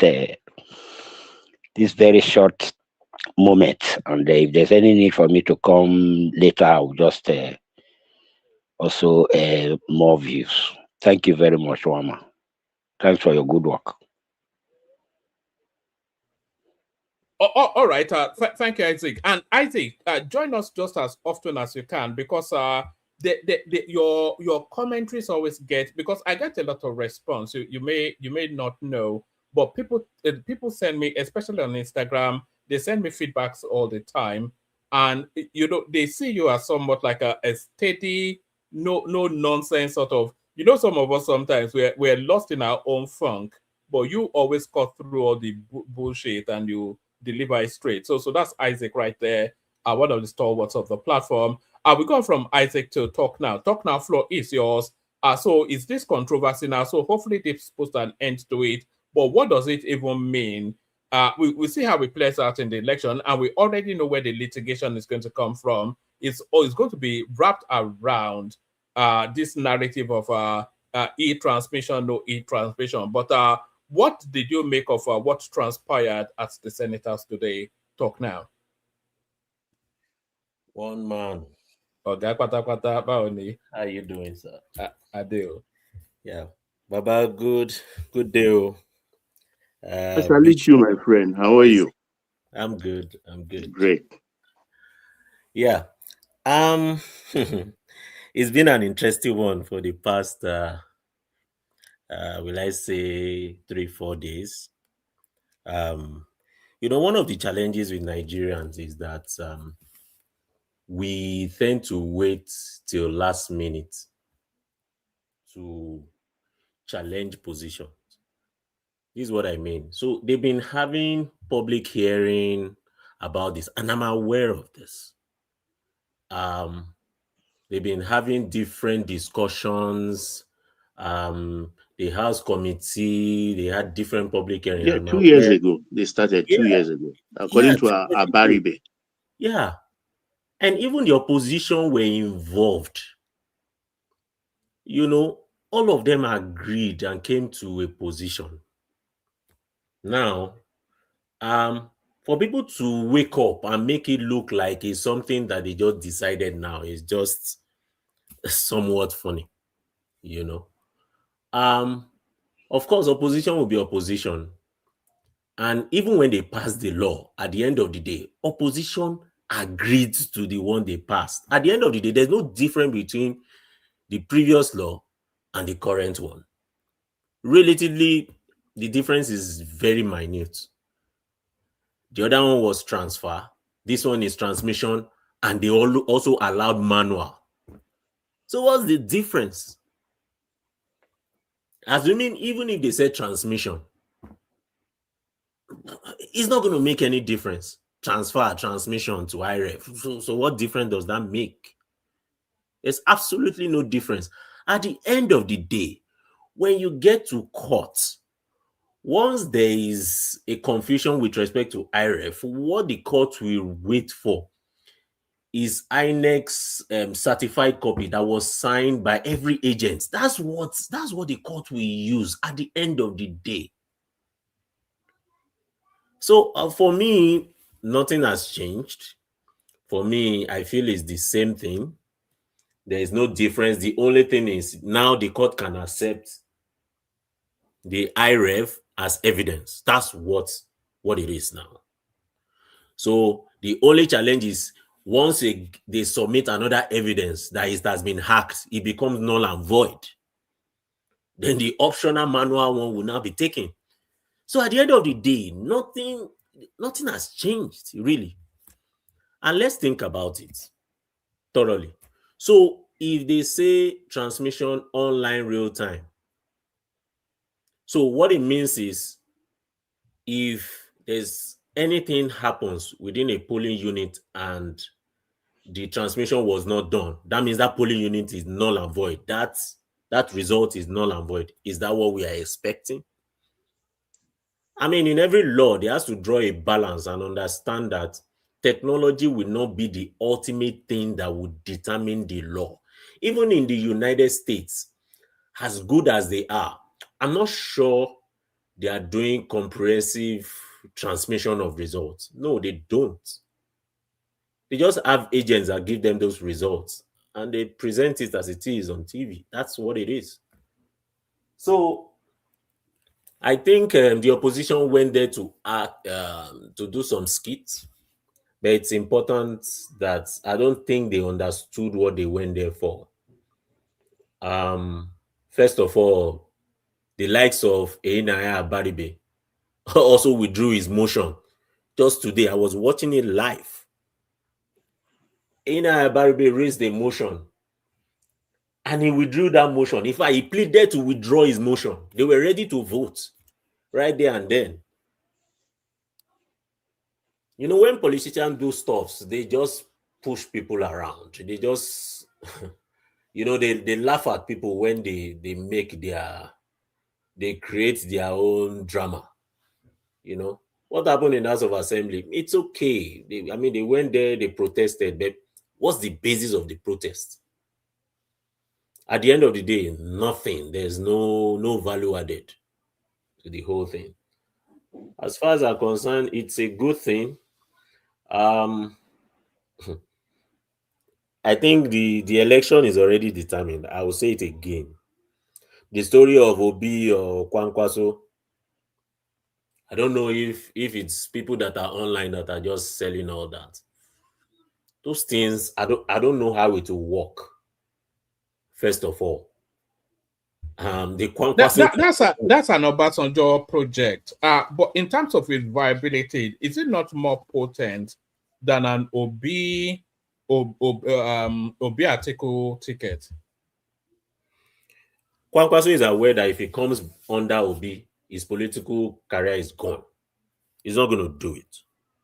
That I can tell you for sure. He's not going to do it. There's a level of pride with these politicians. There's a level of ego with the likes of Kwankwaso. He's not going to do it. He's not going to stay under Obi. He can stay under Tinubu. He's not going to stay under an Obi. That I can tell you. Ask an average Northerner, they will tell you that. Kwankwaso will not do that. Except he's on top of the ticket, maybe. But that he's going to stay under Obi. Leave all those social media things. And then Obasanjo is not as relevant as you think in Nigerian politics today. He's respected as an ex-president. He's respected as an ex-military leader. But politically, Obasanjo is not respected in that sense. In fact, if Obasanjo brings out a governor, that governor will lose. If he supports a governor and says, this is the person that I want, and he goes ahead to support that person, in fact, people will feel skeptical, and that person will lose. He's not as popular, you know. He's an ex-president. He's trying his best to push it, but he's not as popular. He's not. So that's a fact. So except anybody is not living in Ogun State or is not in Yoruba land, he's not as popular. No. So what are you making of this narrative of Iyabo wanting to run to be Ogun State governor? Iyabo Obasanjo. Yeah, she has. She faded away. Politicians will always want to do something, but if she faded away after her father left. She was in the Senate. Of course, with the influence of Obasanjo then. After Obasanjo left, there's one thing about politics. Talk now, you are behind on that. She has joined the APC. Yes, I'm aware. Wants to be governor. She wants to be governor. She wants to be governor, but that's not going to happen. We all know that. That's not even going to happen under APC. They will allow her. You can join APC. But suppose Baba now negotiates and that he's going to back off entirely. And then with what, if they can allow the daughter. You don't need him, whether he's there or not.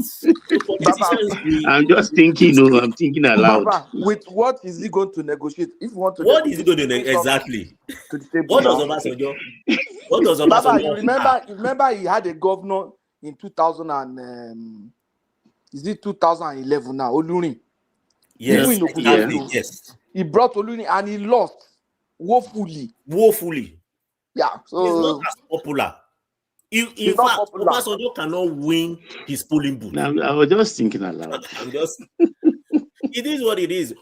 Anybody that is not living in Ogun, except someone is not living in Ogun State, is not as popular.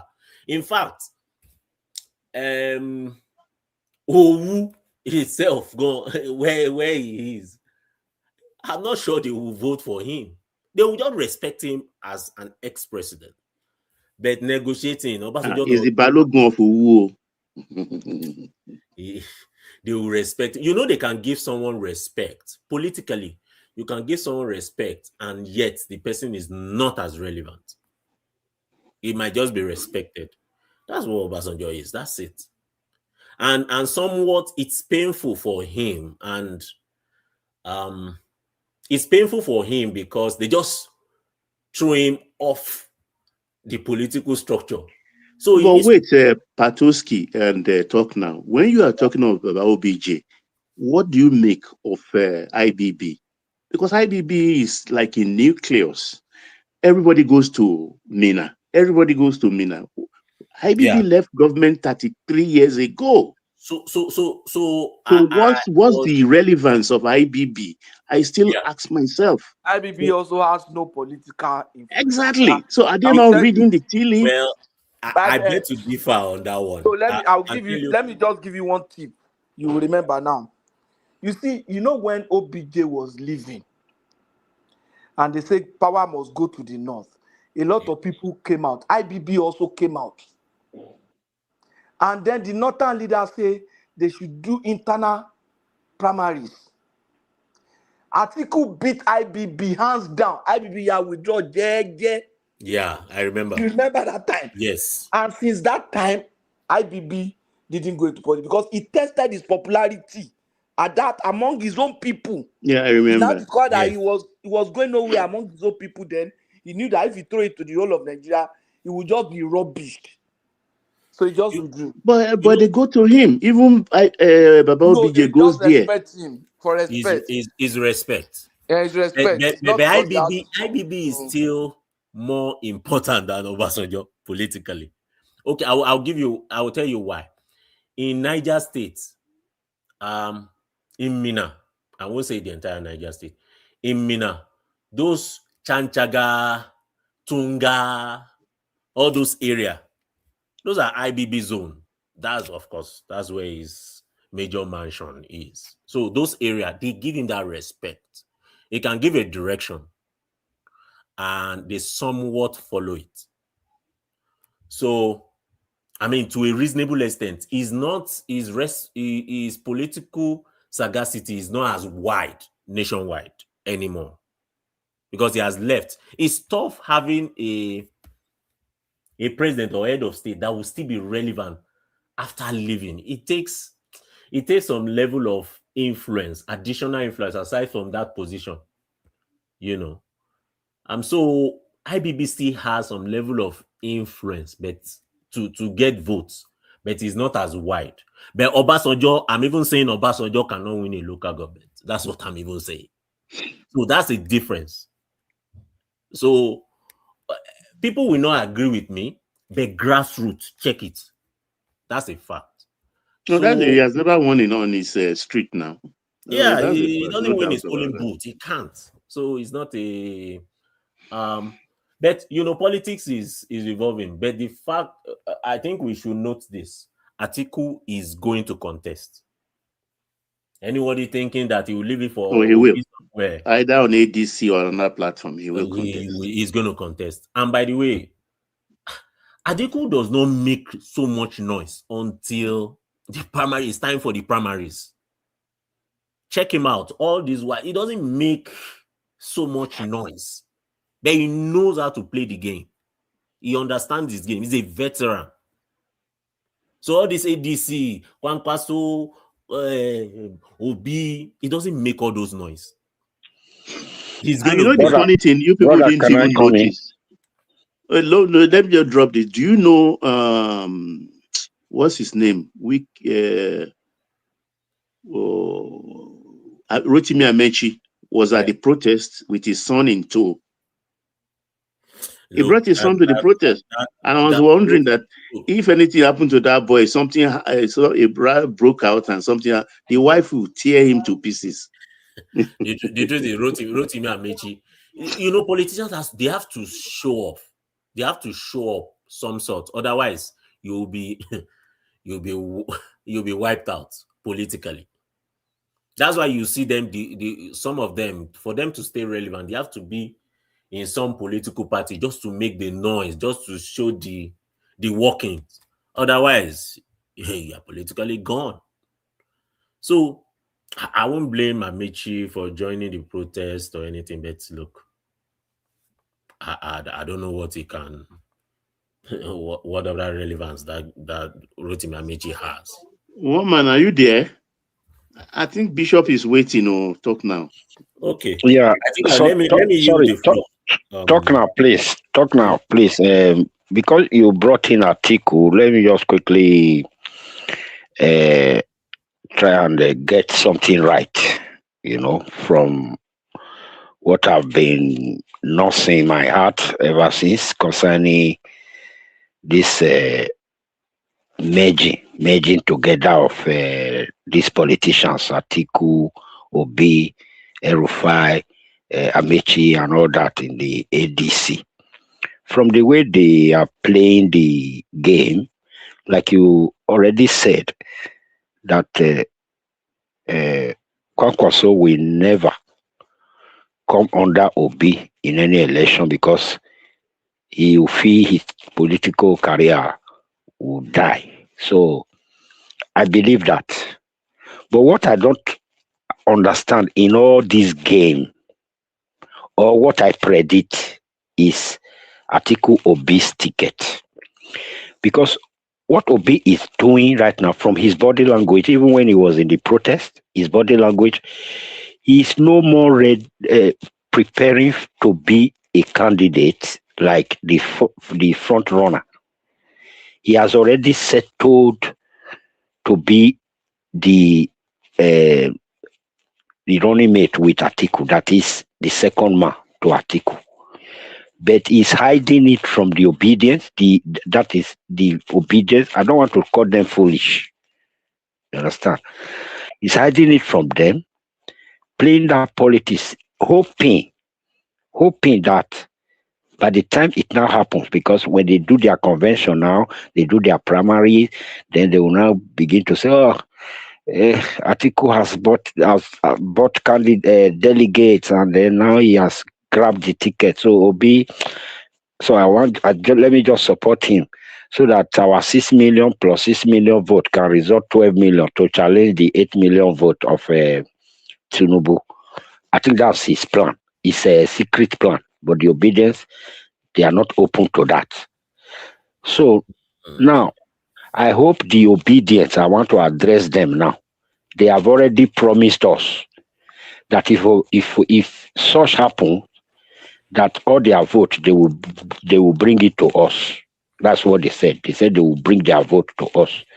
So please, by the time it happened, all Obedience, you are invited. You have to bring all that votes.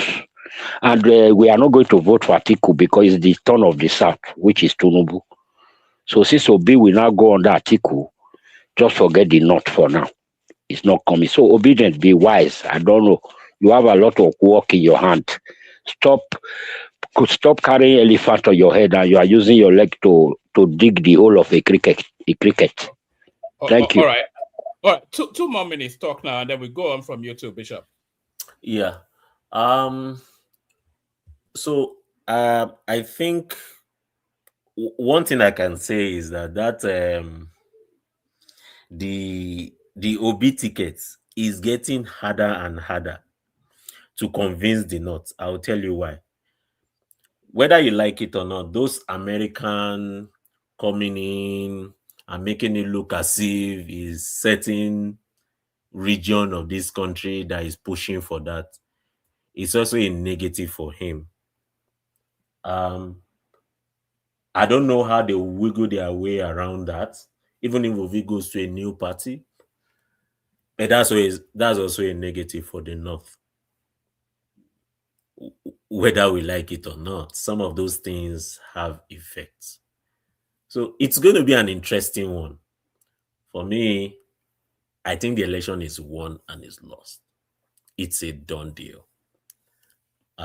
You might hate APC, but they are marketing themselves. They are marketing themselves so well. You might not like it, You might feel they are not allowing the opposition to express themselves. They are not supposed to give you meat pie or some serve you honey. So I think the people should just brace up themselves. I wish the opposition would wake up and do the needful.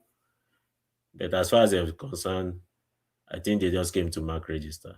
I'll yield the floor. Yeah.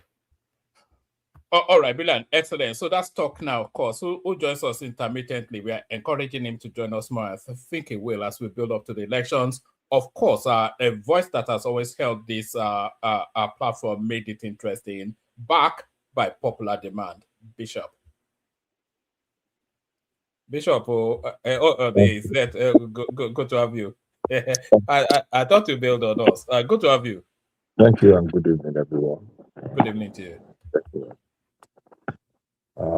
Thank you for the opportunity. Unfortunately I missed out on the readout, but I think the narrative you already know anyway is what transpired at the Senate today. That's really absolutely that's what I said. I was able to play.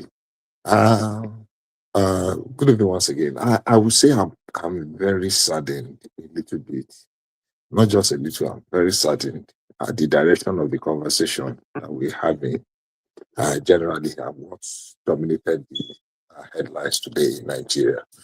I have patiently listened to various contributors, and it's shocking that even at this age and time, especially considering the fact the amount of time we expended on this same topic in the last cycle of the election, that's 2023. This dominated the conversations about whether it is to transmit or to transfer or to whatever. And we were on it. And the caliber of people that are still falling for this very nonsensical topic are still trying to breathe brimstone and fire to convince us that you can actually transmit in real time when we're not having electronically, when we're not having an electronic election. It beats me. I begin to wonder, is it that we are deliberately being stupid, by choice, or we have become a people that you just want to challenge anything, no matter how weak your defense or your position is, no matter how weak, inconsequential, and irrelevant, you just want to push because there are other narratives that are embedded, that are underneath, not just for facts or sanctity of opinion. Because I spent a whole lot of time today scouring to look at who is going to come up with some very reasonable conversation and defense of this before the show of shame.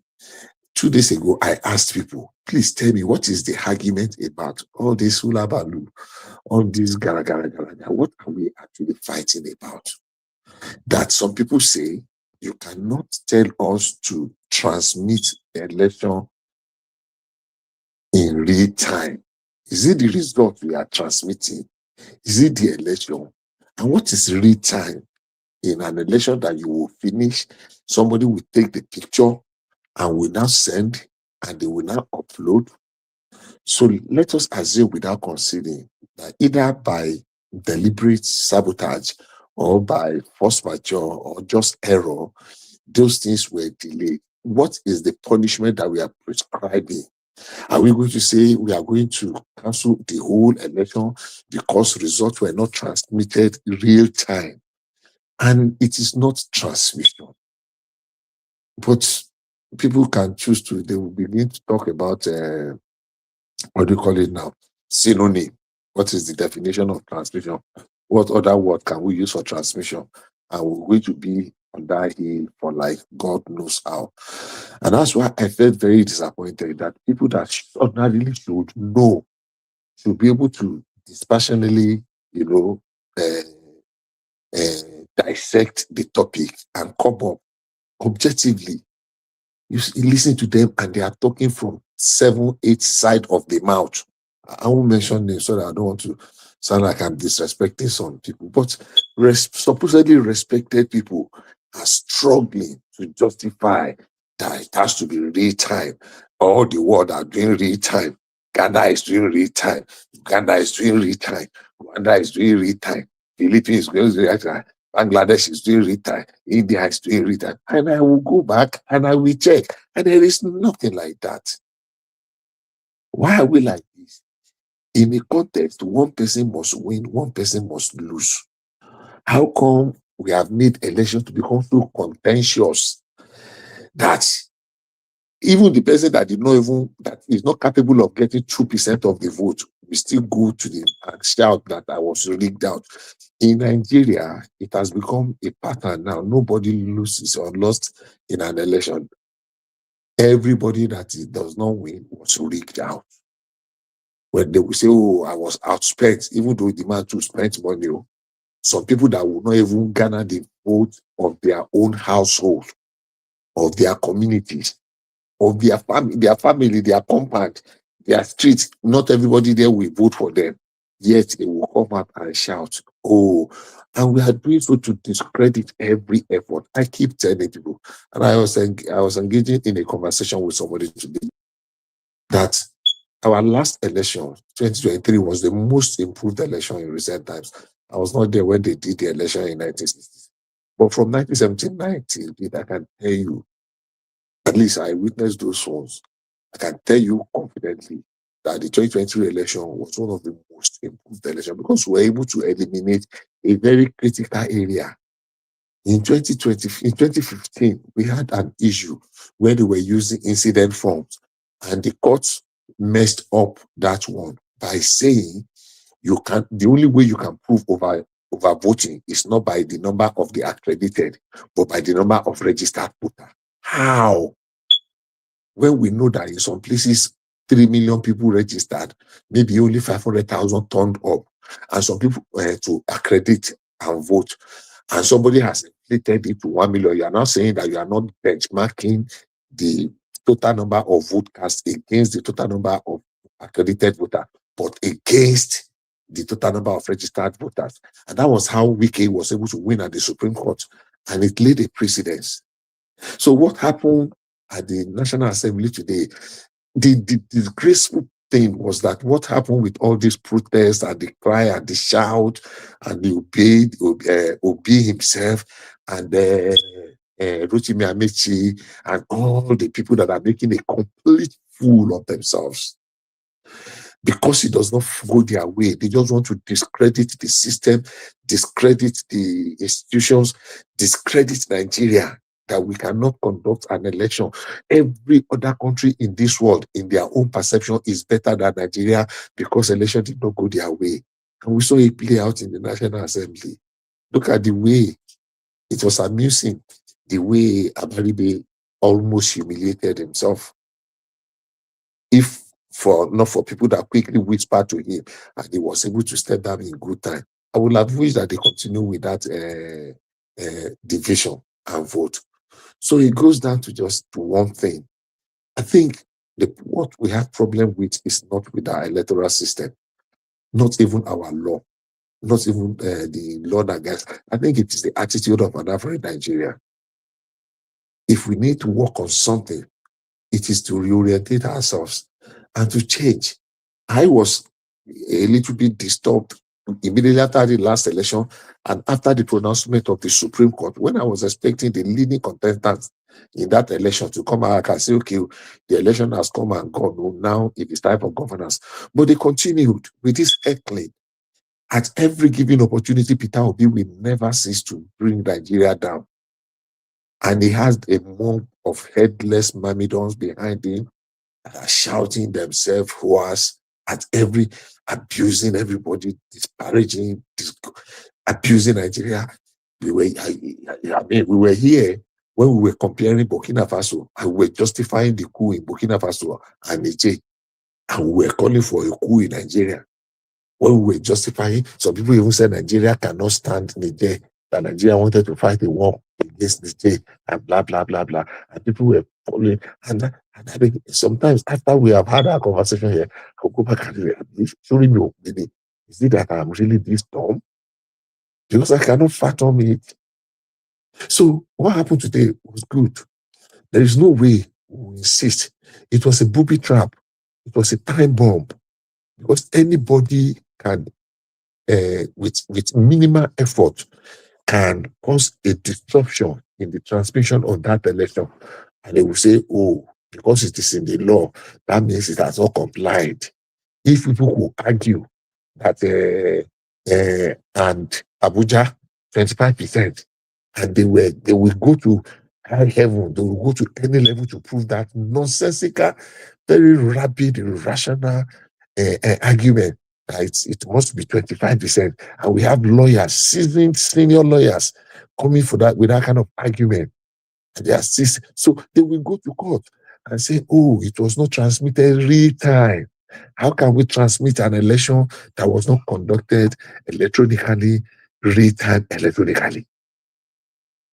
So there is big problem if we continue to waste time and dissipate energy on very simple things that ordinary primary school, very intelligent primary school children can analyze, and you will get the crux of the matter. And we'll keep pulling ourselves and dragging ourselves. And some people are going there carrying mattresses. And I saw, what's the name of this guy? This useless minister, no apologies. Dalong, Solomon Dalong, lying on mattress with people with the likes of sorry, Bishop. I saw him come out today or yesterday, and I wasn't quite sure what he was saying. He was making some vague and some silly threats. Yeah. No, that makes very sense. So him lying on mattress with Peter Aka, the state and capital guy, and the one they call Mama P, and he's just ranting and making noise. Is this how we want to grow our democracy? We are not there yet, but we are making very steady progress. And I will always say, slow and steady wins the race. We lost some time under Buhari, unfortunately. I mean, yeah, I supported Buhari. He disappointed me. Second time, I felt very bad with some of the decisions he made. And I think Buhari was just completely gone. He shouldn't have done that second time. But where we are. And I have consoled myself by saying that Buhari was the price we needed to pay to have a Tinubu presidency. Tinubu is on the right trajectory. Nigeria is going to win. Good thing they were not able to bully and intimidate and stampede the National Assembly into falling into that booby trap of saying they must make electronic transmission of real-time electronic transmission to make it mandatory by putting it into our laws. That would have been a very terrible, terrible, terrible mistake. So I say congratulations to Nigeria and Nigerians, and I wish that we can learn from this and move on. I was listening to, unfortunately, I've not finished listening to Seriake Dixon, but it was beginning to make sense that, look, the truth of the matter is that somewhere we cannot be calling for electronic transmission real time when we're not having electronic election. It's still a paper trail. I don't know how many times you are going to tell people that IREV is not a collation, what do you call it now? It's not a facility for collation portal. It is a viewing portal for the public. It is where you can just go, to get information for your situation room. INEC is not going to be downloading those and collating results and adding 1 + 1 + 2 + 2 from that IREV. IREV is just for you and I and every other person that want to monitor it to be monitoring. And everybody is talking about a glitch. We saw what happened there. I don't know. God will help us. Thank you for the opportunity to express our views on this. I hope one day our viewership or the viewership of the platform so that dispassionately people can dissect these issues and talk about it, without some people breathing down the neck and making. And sometimes you get into argument with some people and just wonder, say, is it real? Why are we thinking like this? It's a victory for Nigeria, it's a victory for democracy, and it's a victory for the National Assembly because they were not stampeded. This one that people have professionalized activism and CSO. Is it CSO they call them? Reliability. Yes, civil society, whatever. They have turned themselves to know all. I think we have more CSO and NGOs and activists in Nigeria than the entire world put together. I'm not just talking of America or Britain. We have more professional activists in Nigeria than the whole world put together. And they have, and another point. Some of the people that are doing causing real dangers to our democracy is our half-baked, semi-illiterate on-air personalities. That's they are on TV. They are just springing out of everywhere. There's one that puts a red scarf on her head, and then there's one that does dada, and then there's very dark man, there's very green man, and a man. So even talking about the cyber TV talk heads. That's what. Not even just cyber. I'm talking of even radio station and TV stations. Everybody has an expert opinion on every topic, and when you listen to them, they are as empty as Bishop TV, Baba TV, Shioma TV, all on YouTube. Tai Solarin will be turning in his grave. The level of the degeneration in journalism in like this wasn't the template he left now. Journalism is gone. I was listening to Rufai and Ayo today, talking about. I really hate that girl. You know, she's been very slidey little. God bless little like there's no sorry, Bishop. There's no topic they bring to Rufai that it doesn't. No, really, I don't want. Let's just leave Rufai. Rufai is a lost cause. But Ayo was trying to disparage the person of the wife of the president by saying she cannot speak on behalf of Nigeria. She was not elected, blah, blah, blah. And Ruben called him after that. No, that was a senator of the Federal Republic, a ranking senator for that matter. How can you say a senator of the Federal Republic cannot talk about matters that concern Nigeria? Apart from being a senator, she is a citizen of the Federal Republic, a bona fide citizen. And also now double as the wife of the president. She's the first lady now. So exactly. And you're not saying that she does not have a standing. She does not have a something. And they called him. And there was one that the other one too. Rufai said earlier, I actually want to continue to discountenance Rufai. And we have people like this on television. Then you now go and bring some other people. You'll be bringing Peter Aka to come and pontificate, and will be chest thumping. You'll be stamping his foot. You'll be doing blah blah blah blah. That guy does not know anything. It's not just about. It's not how loud you are. It's what are you saying? What are you talking about? It's not everything that must be haluta now.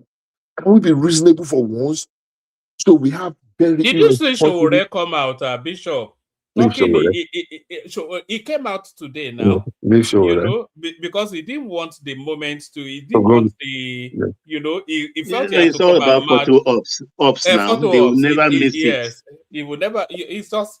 It's getting ridiculously ridiculous. Getting very ridiculous. And you know, the painful part of this thing is that we waste precious times that we should have, gain momentum in some other things. We just look at the amount of energy we have dissipated in the past 3 days or 1 week on this topic. And people have flew to Abuja. They are there making a complete fool of themselves. I listened to El Rufai and I almost wept today, all the way from, yesterday, all the way from Egypt, saying I would have loved to be there if he were to be in Nigeria. He would have loved to be in that protest with Peter Obi. And El Rufai, the revered El Rufai. I'm not blame Rufai. Now Tinubu I blame. In that interview, when he called, that one's supposed to be standing. When Rufai called, I used to moderate my thinking about him, even though I'm not really pleased with a lot of his conduct and his utterances. But when El Rufai descended so low to call Akpabio a scumbag. Yes, I saw that. I saw that. No, So if they are stuck in trade now, he has a we're not very worried. No one bothers about that anymore. that was he has a very inelegant way of speaking, El Rufai. He's an inelegant, very uncool. he's an inelegant, uncultured dwarf. I mean, take anything. Oh my goodness. I mean, I listened and I almost puked. Almost threw up that what? So good luck to Nigeria. His second boy calls the president Escobar now. I mean, all those things doesn't bother me anymore. But we shouldn't be accepting that sort of.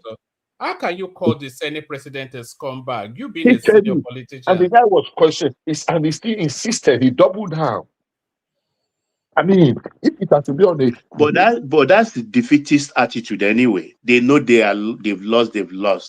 They are down there in the hole and they continue digging. That's just it. It's now street insults now. Exactly. That's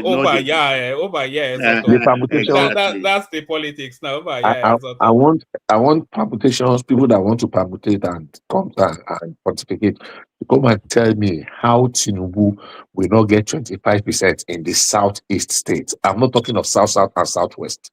Those ones are already a forgotten conclusion. I don't see how Tinubu will not get 25% in all the southeast states. Don't see how we will not get 25% in all the north central states. You see, south, and southwest are already in the bag. Whatever anybody wants to say, it's already done. Bishop, so these are the early days. Leave those ones. Bishop. Yes, sir. Will not 2 more minutes, Bishop. 2 more minutes. He will not get it in the southeast states. That's it. I don't. I'm sure Tinubu is not even. I'm sure Tinubu is not even expecting 25. Who is speaking? Ola? No, that's Patoske. Oh, Patoske, Babalaye. Babalaye. Do you want to put money on that? Babalaye. Yeah, I hear you, my brother. I have $1,000 to put into that. Tinubu will get 25%. I have $1,000 to put into it too. No, he will get 25%. In Anambra, even they will get 25%. He won't get. You know what I'm even asking? Patoske, don't gamble your money. I beg you, please. I know Tinubu is not even considering them. So Tinubu's not putting. He's considering them. You know what I'm even you people are saying 25%, but I don't. No, I've been very moderate. I've been very conservative. Koniri. You know what I'm asking? This obedience that I'm asking for. You mean right across all the 5 states? It won't get in one. Yes, it won't get. I don't. Okay, you see now. Now, but what I'm saying is that you know what I'm even asking, Bishop. This obedience that are calling for electronic transmission. Obi that got about 90% in Southeast, was he electronically transmitted? So if you knew what you did in the South side, you were able to get 90% of the, why not go and replicate it in other states and get at least 50% and then you win? It's bullying. At least got 90% without electronic transmission. So why not go and use your strategy if you think your strategy is a good strategy? Go and use it in Southwest, go and use it in the North, and then win. That's my own advice to them. Please, before I go, Mr. Woman, I've not had Ajane Koko and Thomas, and who is the other person? No, Thomas was around in the morning. Oh, okay. I've not met him. I've not heard of him for a long time. Too. I've not had Ajane Koko since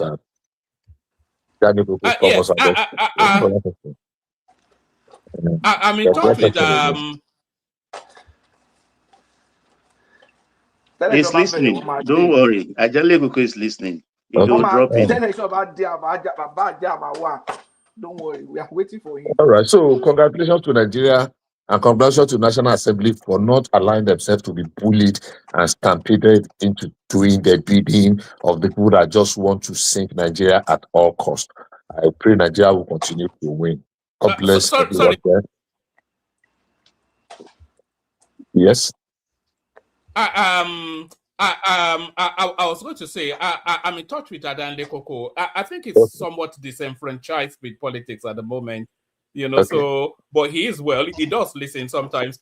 In fact, most times he listens because he always contacts me to say this said that and that said this. So he is well. Hopefully he will rejoin. I don't want to push him too hard, because when the spirit doesn't move, then you don't want to. But I encourage him to come back every so often. And by the way, humble. If you want to come back up, because you can balance the conversation, because I think you have a different narrative. I saw you come up and drop. So humble, if you want to come back up, come back up. But we take the conversation in the direction of, thank you, excellently put by Bishop right there. We take the conversation in the direction of Patoski. On our way to Patoski, can we implore that if you are not already subscribed, please subscribe.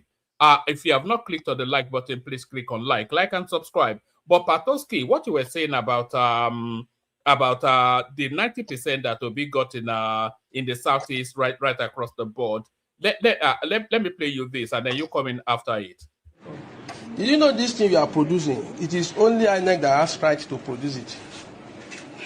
Don't know. You don't know. And they are using it in the north, in the east. The east. We did some jobs for them. Okay. Oh, yeah, God, please. Yes, because I'm calling the police right now.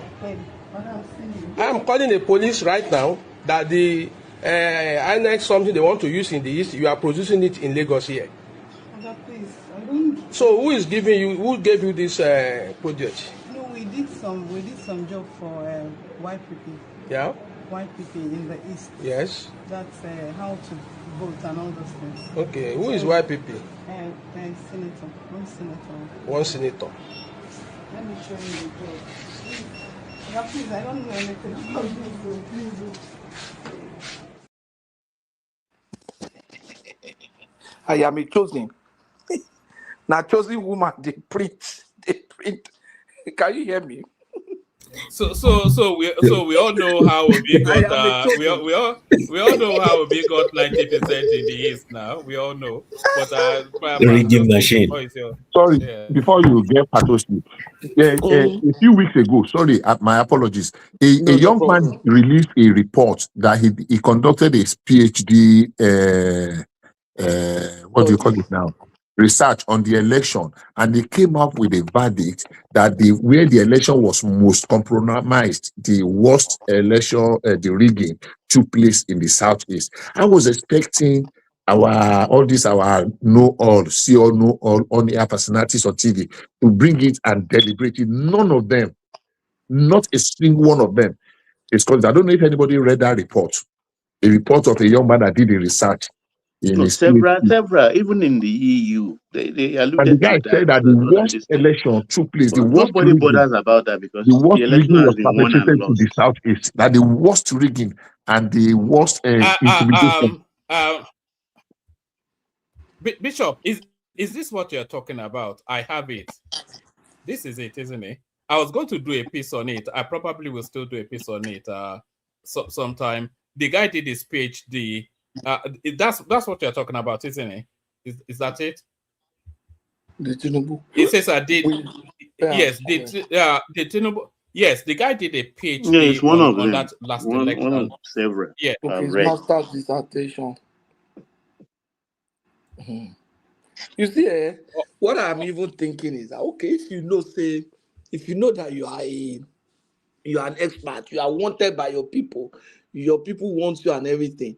You've done well in Southeast, even though it was not electronically transferred. So how did you do it successfully? That they could not maneuver you, that they could not rig you? Was it because you had agents at the polling center? Was it because you had mass support? At least you won Lagos State, even though it was not electronically transferred. You know those kind of things. So why can't you just go and do the same thing in Edo State, in Niger State, in maybe Kaduna, Kano, and then you just win? You just only even need to do small and win 30% in those other states. With your 90% Southeast and substantial votes in South, South, and Southwest, you'll be coasting home. So I think they are just not being sincere. But there's a flip side to that thing. You see, my challenge with this current system that we are running, the current system puts a lot of power in the hand of the sitting government. such that if you have a sitting government that is very strong and good, once they jettison zoning, because zoning is not in the constitution, a northerner can continue to rule the country. The current system, we are doing it now because Tinubu is there. We say we know that, okay, maybe we will not rig and everything, and even if they want to use power of incumbency, eventually Tinubu will use his power of incumbency and it will come to the south. By 2031, a northerner will be there, and that time he will just leave it as it is, and he will continue to use this. He can use it to install another northerner, and they can perpetuate themselves. That's the flip side to it. The current system allows for a lot of rigging and manipulation, though not as much as it used to be before the previous electoral reform. No. But it still allows for it. And we know that there's a lot of rigging at the collation center. But the current system took the rigging, reduced the rigging at the collation center, increased the rigging at the polling center because people buy votes. That's why you see a lot of people paying so much for votes, because the collation center rigging has been reduced. I think it started getting reduced around 2007, 2011, because I monitored election in 2011. I was an election observer in 2011 in Ogun State. And I saw that because the rigging in the collation center, I think they did so, there was some improvement. So I saw, my observation was that there was a lot of rigging at the polling center. They bought the agent of all other parties that time, PDP in Ogun State. But at least at the polling centers that I observed, they bought the agent of the other parties, such that those ones just went somewhere and sat down. And then they were buying the votes. They will pay you. You will go in to the polling, the place where you vote. Most of those people, they don't have like polling centers that are in corner piece. They vote in classrooms. Those ones that have polling centers in school. So there's a classroom designated. You collect your ballot. You understand? What I observed then was that there's a PDP guy at the entrance of the polling of the classroom designated. You go in there and vote. He will not go in there with you. Once you vote, you raise the ballot and show him that you have voted PDP. Then you will fold the ballot and go and drop outside. Once you go outside, he will signal to the PDP man that will pay that person actually voted for them. So you will now go and collect your money. So if you really don't want to sell your vote, you might not sell your vote. But I don't know what will happen to your safety if you didn't agree to show them. Because the moment you don't show them that you voted for PDP, it's presumed that you voted for another party, And these are communities that everybody knows everybody. My observation was at Ajebo. There are polling centers in Ajebo. And there are polling centers in Okileo where such could not be done. I saw PDP talks, go to polling center, carry the ballot, broke it, scatter it, and poured it in the drain. Because then Amosu was running against the PDP candidate then. So it still allows for those things. But I think Tinubu needs to sit down as part of his reform. Is first and foremost to first of all, with this National Assembly and with opposition, they have to have brain, because then we're looking at Obi. If Obi wins and leave the place, what will happen to the country? We must correct the current imbalance in the geopolitics of Nigeria. You understand? Where power, state, and everything is tilted more to the northwest than other geopolitical zones. That has to be addressed. Once all those things are addressed, divert more power to the state, increase derivation. States that are making money should be, you understand, they should be the one that are controlling majority of the money that is coming from their state. Not an instance where gold is being mined in Elisha, and the gold that is being mined in Elisha is going to the federal government, while the gold that is being mined in Zamfara is going to the pocket of the big boys in the north.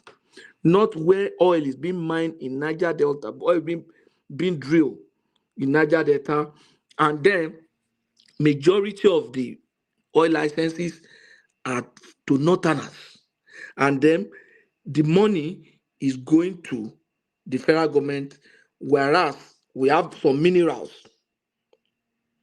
in the north, lithium and the rest, some other mineral, gypsum, other mineral, they are going to the pocket of the boys in the north. That has to be addressed. Once that is addressed, state has money, there's state police, there is the derivation in my state. I have oil, 80% is coming to me, only 20% is going to federal. Nobody will care again who becomes president of Nigeria.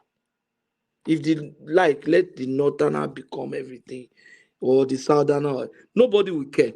Especially people from the south will not care. Because what's the after all? When somebody from Edo State, a governor can have close to maybe 20 billion every month or 30 billion to run the state. You understand? He wouldn't care.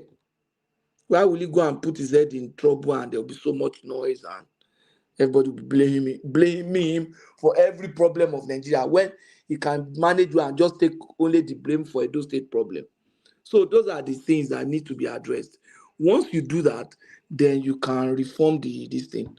But as it is today, if they don't reform it and Tinubu eventually goes in 2031 and it goes to the north has the numbers and the current structure to perpetuate themselves there.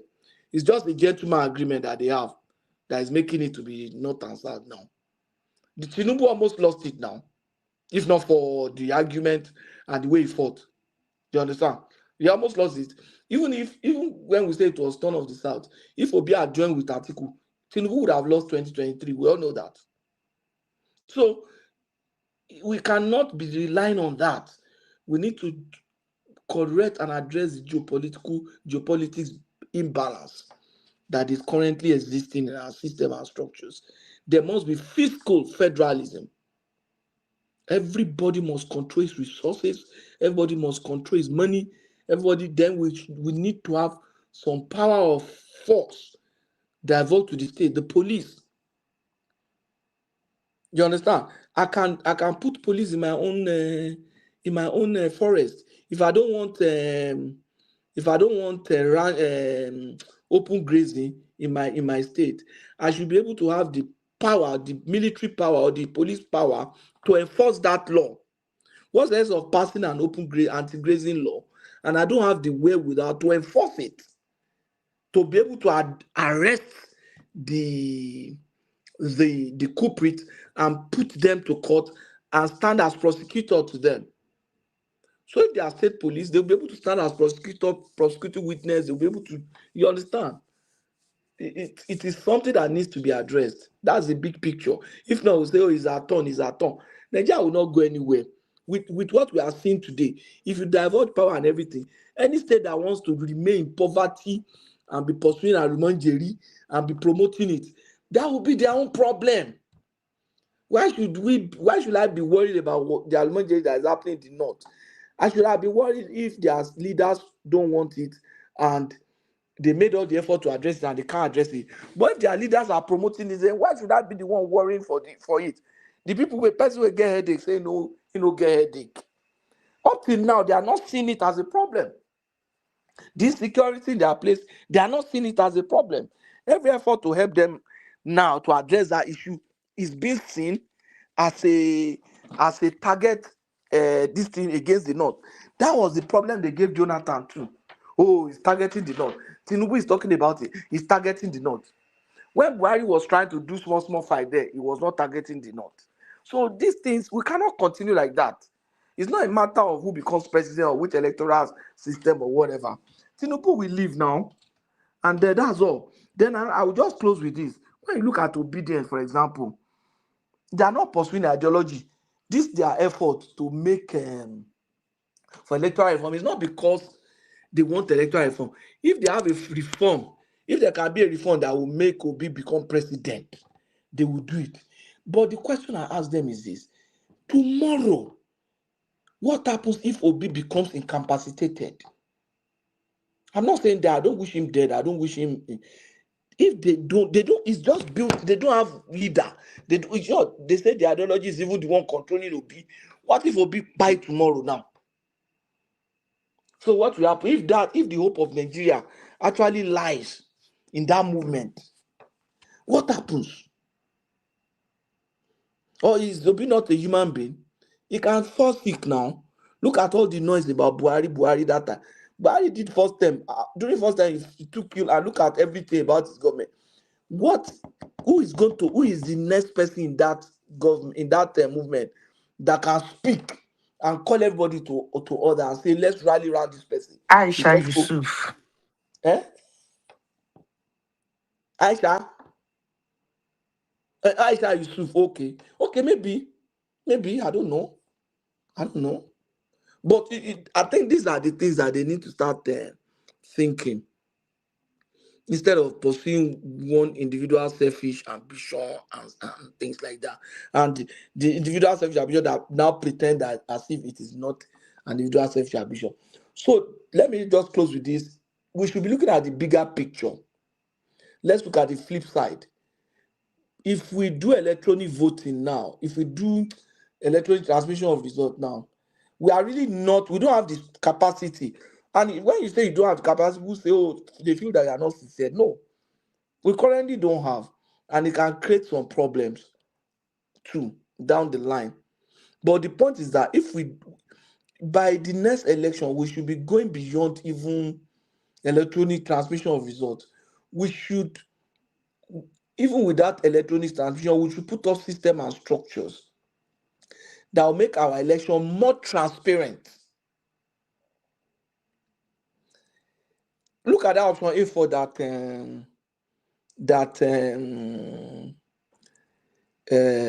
Nwosu introduced that time. People just queued behind. It's cheap. People just queued behind their person, and they counted. When I voted that day in Ibadan, we already knew MQ already won in my polling center, because we counted that. We just queued and they counted everybody, and all the agents were following the count, and they signed the form E07, whatever they call it then, and that's all. And then they took it to the collation center. You understand? No need for just accreditation.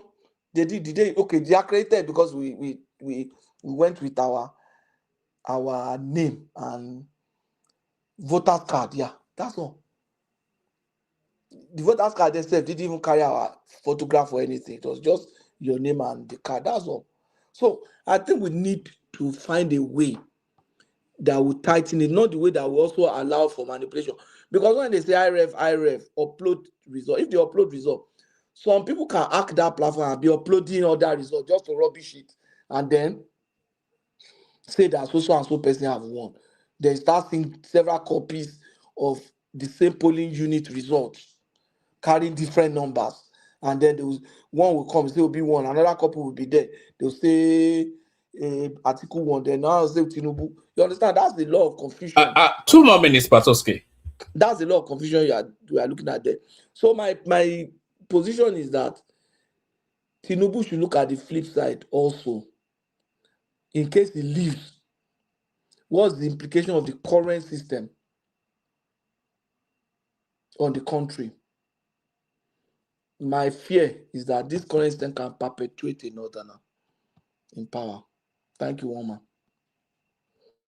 All right, brilliant. Excellent. Yeah, Woman, please, sorry to disturb.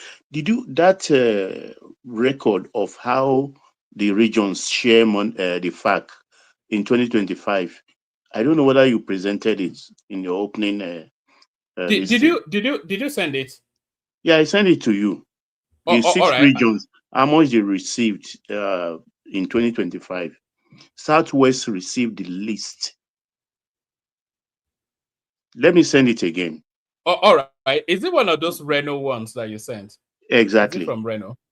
Yeah. All right. I'll have a look. whilst I'm having a look, Patoski mentioned earlier about Peter Obi getting 90% of the votes in the Southeast. So here is how that happened.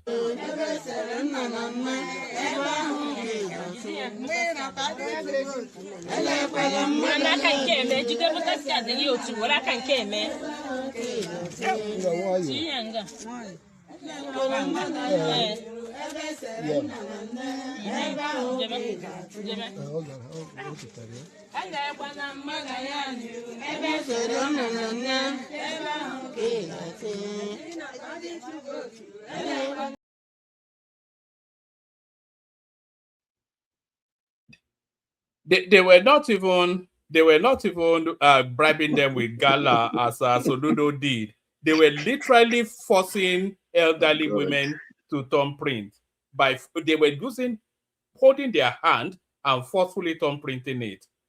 So unbelievable stuff. Sorry, we're not seeing people click on like and subscribe. How are we going to get to that 100,000 subscribers if the numbers are not here? Can you let Zita tell us the meaning of that song they were singing? Zita doesn't understand Igbo now. Prestige outed. I think that song has a meaning. I know they used to sing that song when I was in Enugu during election time. I think that song has some deeper meaning. Doesn't have any deeper meaning. That just calling the logo of the party. That's what they're telling them. Like when we were young, when we were very small, they used to sing Ebe Seremado. That is Zig's party. Ebe Seremado. They would just say Ebe Seremado. That is where they have a family. That used to be his logo.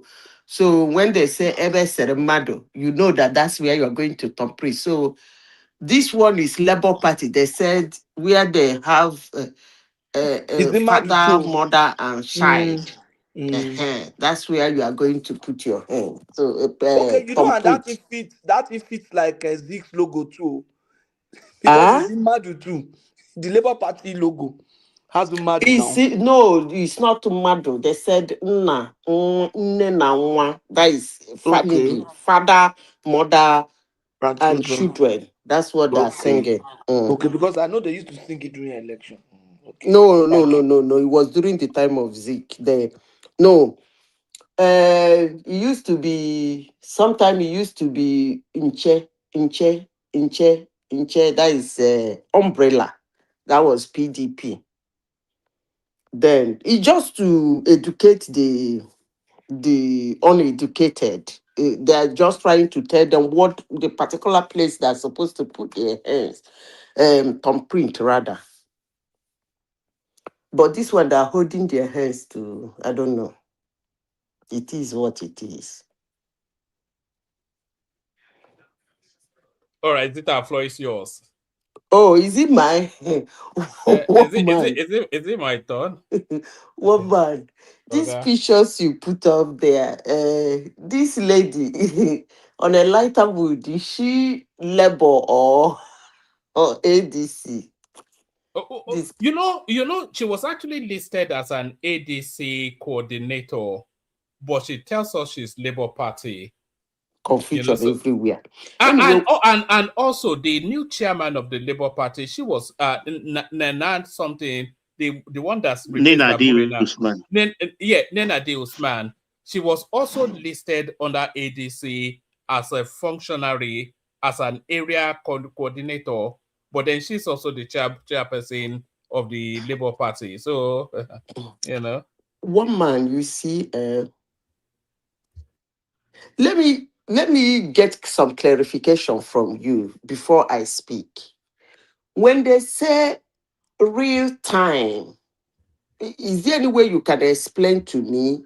Are they saying the votes are supposed to be transmitted as they come, which is equal to electronic voting? Exactly.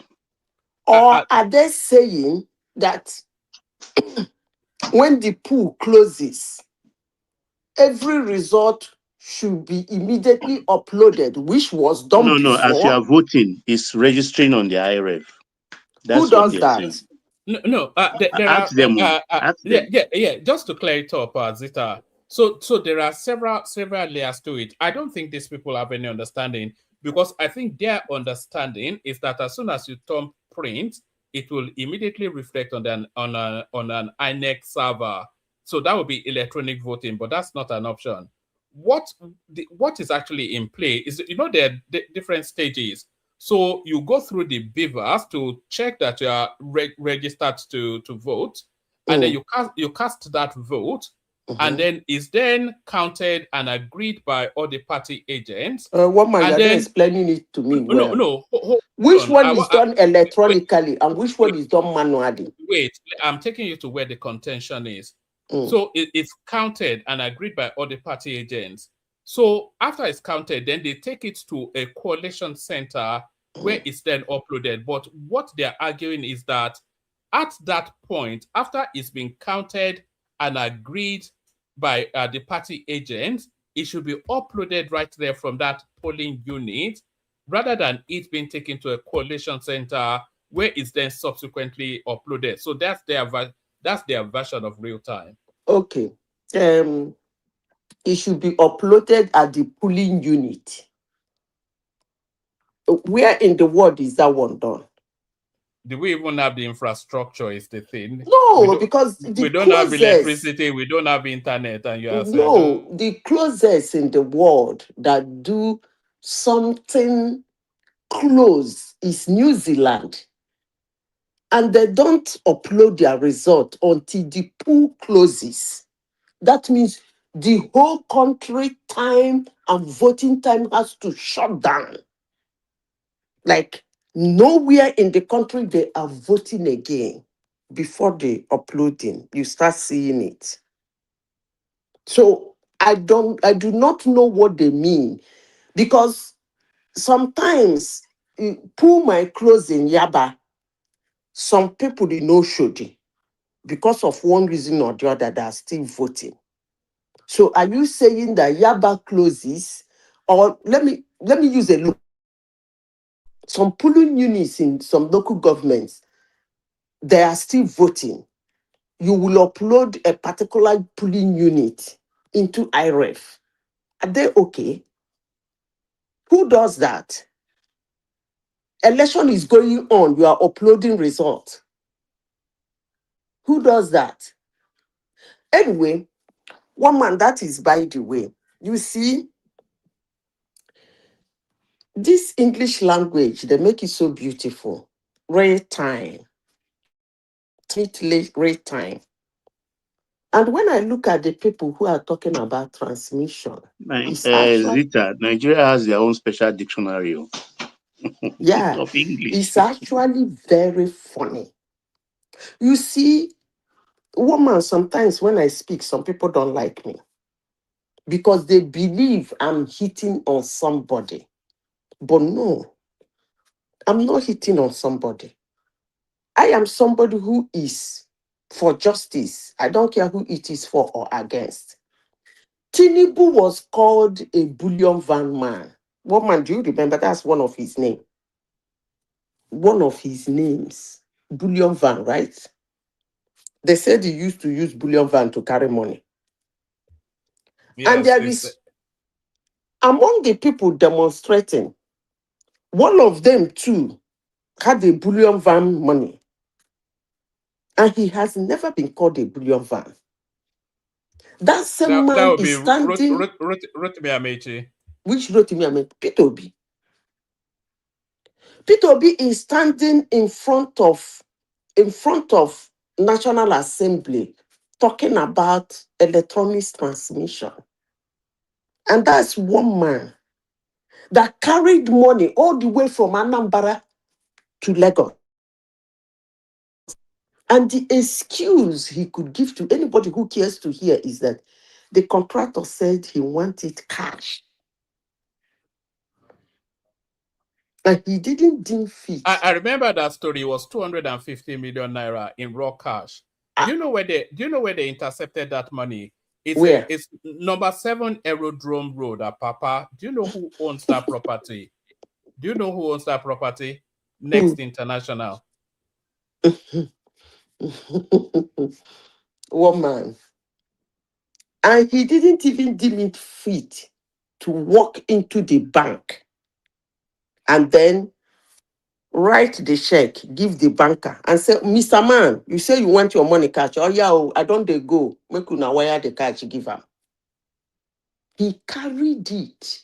No transfer, No, no it's transmission. government project too, not All his the way personal from one. Anambra State. Cash withdrawn from wherever that the man cannot withdraw it from wherever. Do you That's know at who the that money? time. Do you know who that money belonged to? I don't know. It was the local governments. It was the yes. well, well, woman. And at that time, just as they are salivating on real time, that time Nigerian got this new internet banking. Nigerians were salivating on internet banking, where you just sit down in your office, you transfer money, boom, to another person's bank account.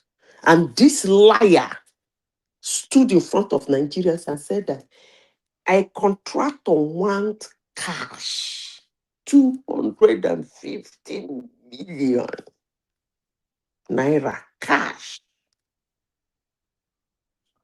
And he too obliged, because that contractor is the only contractor and he is made in heaven.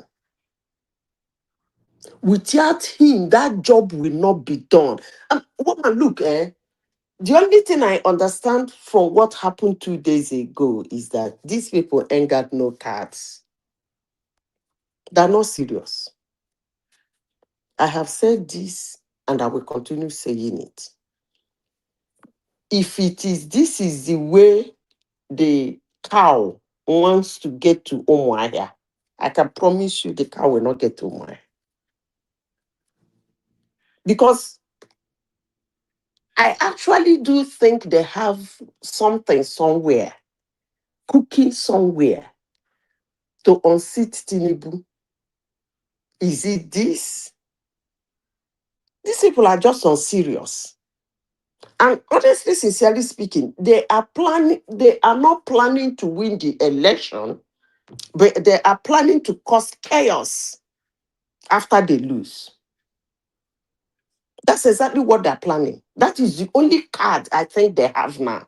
Card to call for military to take over, to turn Nigeria upside down, to demonstrate and break things and do things, and then try to show the world that Tinubu is not liked.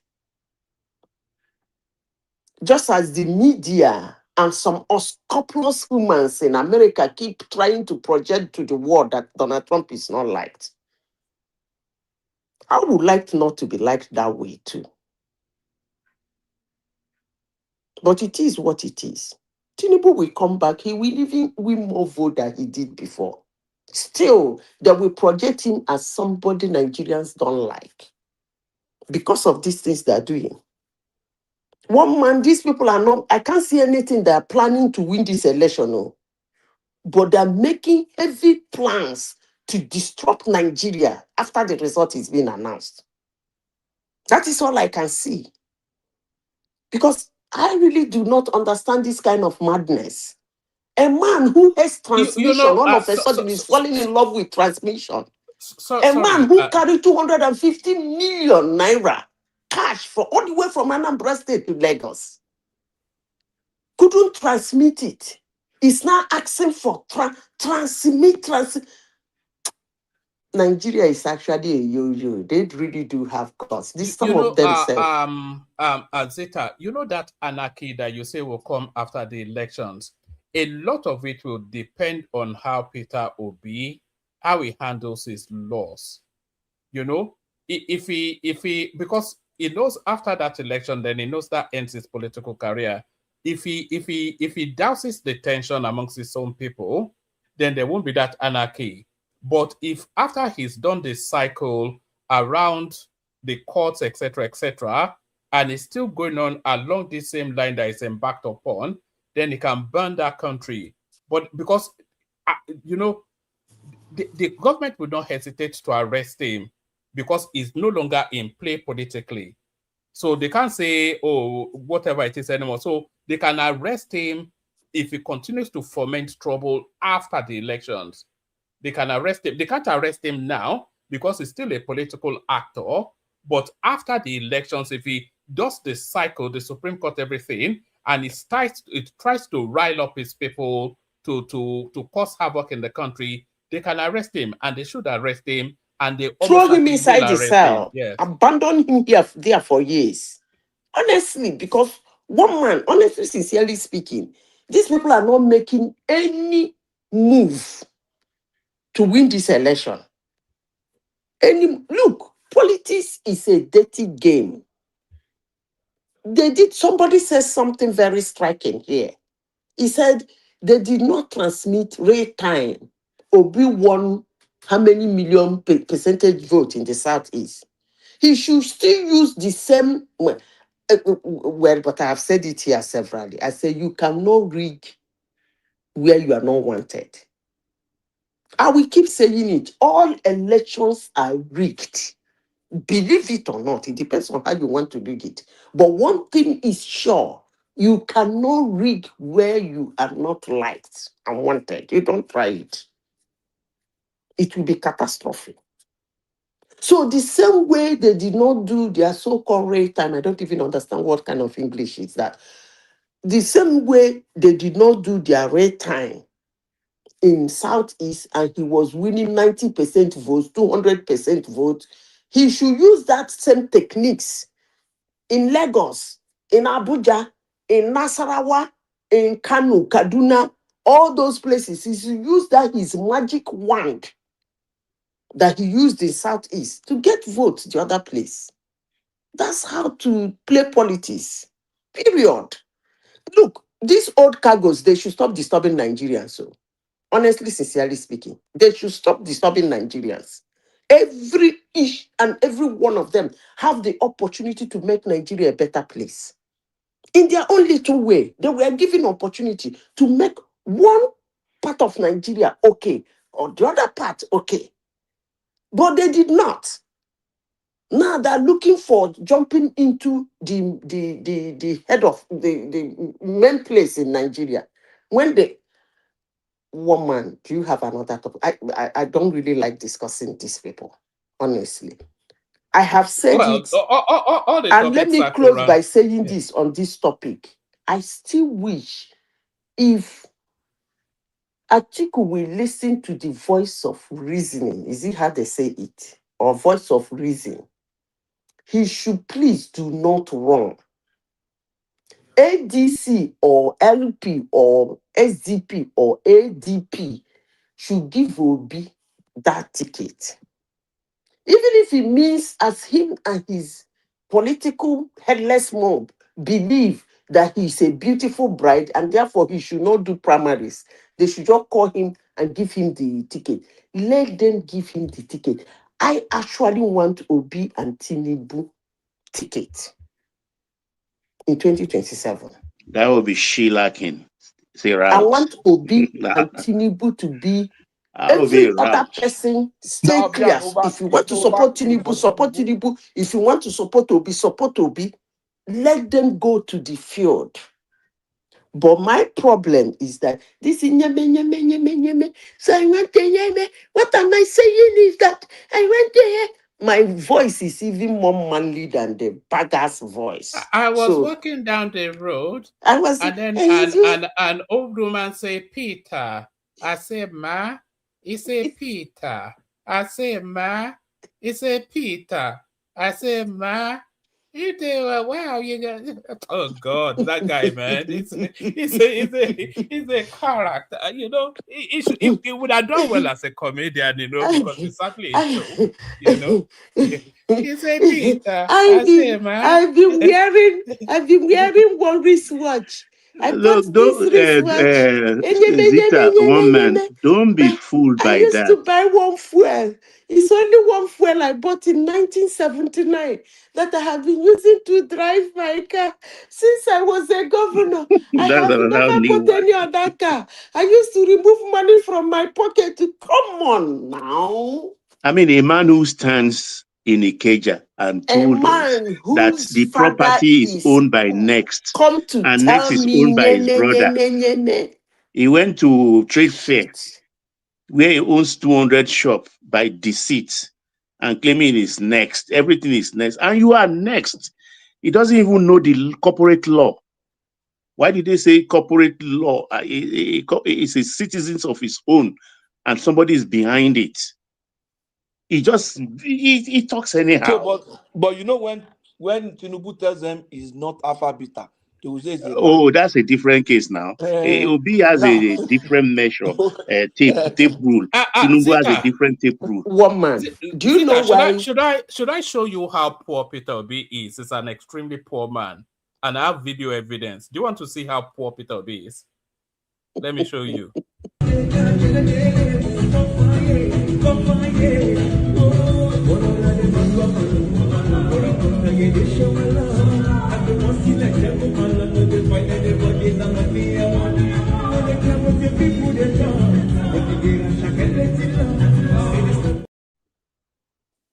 When was Do this? you No, it know was that was 2 one weeks man. The ago? husband was there. Oh. Hold on now. Obi was there too. Do you know who that is, Zita? I think is it not his wife? Yeah, that's Margaret Obi. Obi came with her, and do you know she that? went to different place to sit. Do you know that what that woman is wearing in jewelry is it will buy a medium-sized house in the UK? What she's wearing in diamonds and pearls, it will buy a medium-sized house in the UK. In fact, he did not buy it. That's Was the better part one of madman one day that £400,000 picked it right and there. gave it to his wife. Idiot. The guy One man. Some people think Obi is of much importance to us. Hell no. As long as I'm concerned, I treat him the way Tinubu treats him. But for us to keep the discussion going and to keep the floor moving for some headless mobs who want us to discuss him, I keep talking about him. As long as I'm concerned, he's personal non-granta. And most times when we discuss him, I'm trying to showcase who he is, number one. Number two, what they're planning to do to Nigeria after the election. They have already started. But Azita, in terms of image managing and rebranding people, I think what we are seeing with Peter Obi is a masterclass. Yeah. I'm not sure that anybody else has globally has been rebranded as excellently as that guy. They did that in 2019. Really amazing. Did it in 2019. I've never seen anything. A hardened criminal, somebody that stole. We've done that story severally now. Somebody that stole 250 million naira in raw cash. In raw cash. Rudolph, he did a clip mocking him when he stole that money. He is now his biggest champion. All these things. Somebody that parks the economy of his state in his own personal bank. That's the tribal sentiment now in Rudolph's case and all those. No. It's not even tribal sentiment. I think it's economics. I think it's more economics than anything else. But it's quite frightening the way they've turned completely. Do you know that Chris Ngige, the IGR in Anambra State, up under Chris Ngige, if this is National Bureau of Statistics, so not me talking, it fell sharply. It was one of the worst. The IGR and the poverty index, the poverty was elevated marginally under Chris Ngige. It dropped to one of the worst in the country under Peter Obi, and then it spiked up back to a positive under Willie Obiano. So the two governors that is sandwiched, they elevated that space out of poverty more than him. There is no abiding legacy. There's nothing in Anambra State now that you can go and point to and say this is the legacy that this guy left maybe behind. The brewery. He built no champions. He did nothing. You know, Peter Obi told us that he handled $500 billion in the course of his two terms. $500 billion under that exchange rate. What impact of $500 billion are we seeing in Anambra State now? And they are telling us this guy can walk on water. No. You are even going far. The word they are using to hit on Tinubu today, which is security. When Obi was the governor of Anambra State, insecurity was a very flamboyant business. It was extremely lucrative and flamboyant. To the extent that when Obiano took over from him, Obiano personally inspected the demolition of, he said he used caterpillar to crush their cars, bulldoze their houses. He declared state of emergency in security in Anambra State. Immediately he took office. Go and read it. That one, they can't remove it. It's still online. To the extent that Buhari thanked Obiano, said, thank you for not seizing those properties, because they were telling Obiano to seize those properties. Obiano said no, that if he seized the property, that when he leaves office, the person coming after him might hand over those properties to those vagabonds. Ritualists, buying, money ritual, stealing, name it, was the order of the day. So Lulu is still wrapping them up. It's still wrapping them up till now. Those ritualists and do you know that this and he still come out to say do you know that look, these guys piss me off, honestly. Do you know that it's marquee achievement that they vaunt around all the place, that it took Anambra from X in education to #1? Do you know that when Willie Obiano, I'll bring the articles out, I'll bring all the clips out if anybody wants to see them. Do you know that when Willie Obiano came in, you know, because there was a lot of pressure, the pressure had already started mounting in Peter Obi's administration, but the pressure from WAEC got too much. And Willie Obiano, within the first 3 months of his administration, he closed down what they called miracle centers, about 500 of them, which is where they were. Anambra people are naturally brilliant, so that's not a disparity. I'm not at. You are a good example. And where they have the highest exam fraud in the history of Nigeria. Yes. Please, it's Imo State people that are very brilliant. They were closing down all these miracle centers under pressure from WAEC within 3 months. And and they rebrand this guy, and you wonder if this is the real. Do you know the annoying part of the annoying part of rebranding of Obi is that after 2019, most of the things about Obi that you click away in Google, you put it, you don't see it any longer. I was shocked. Yes.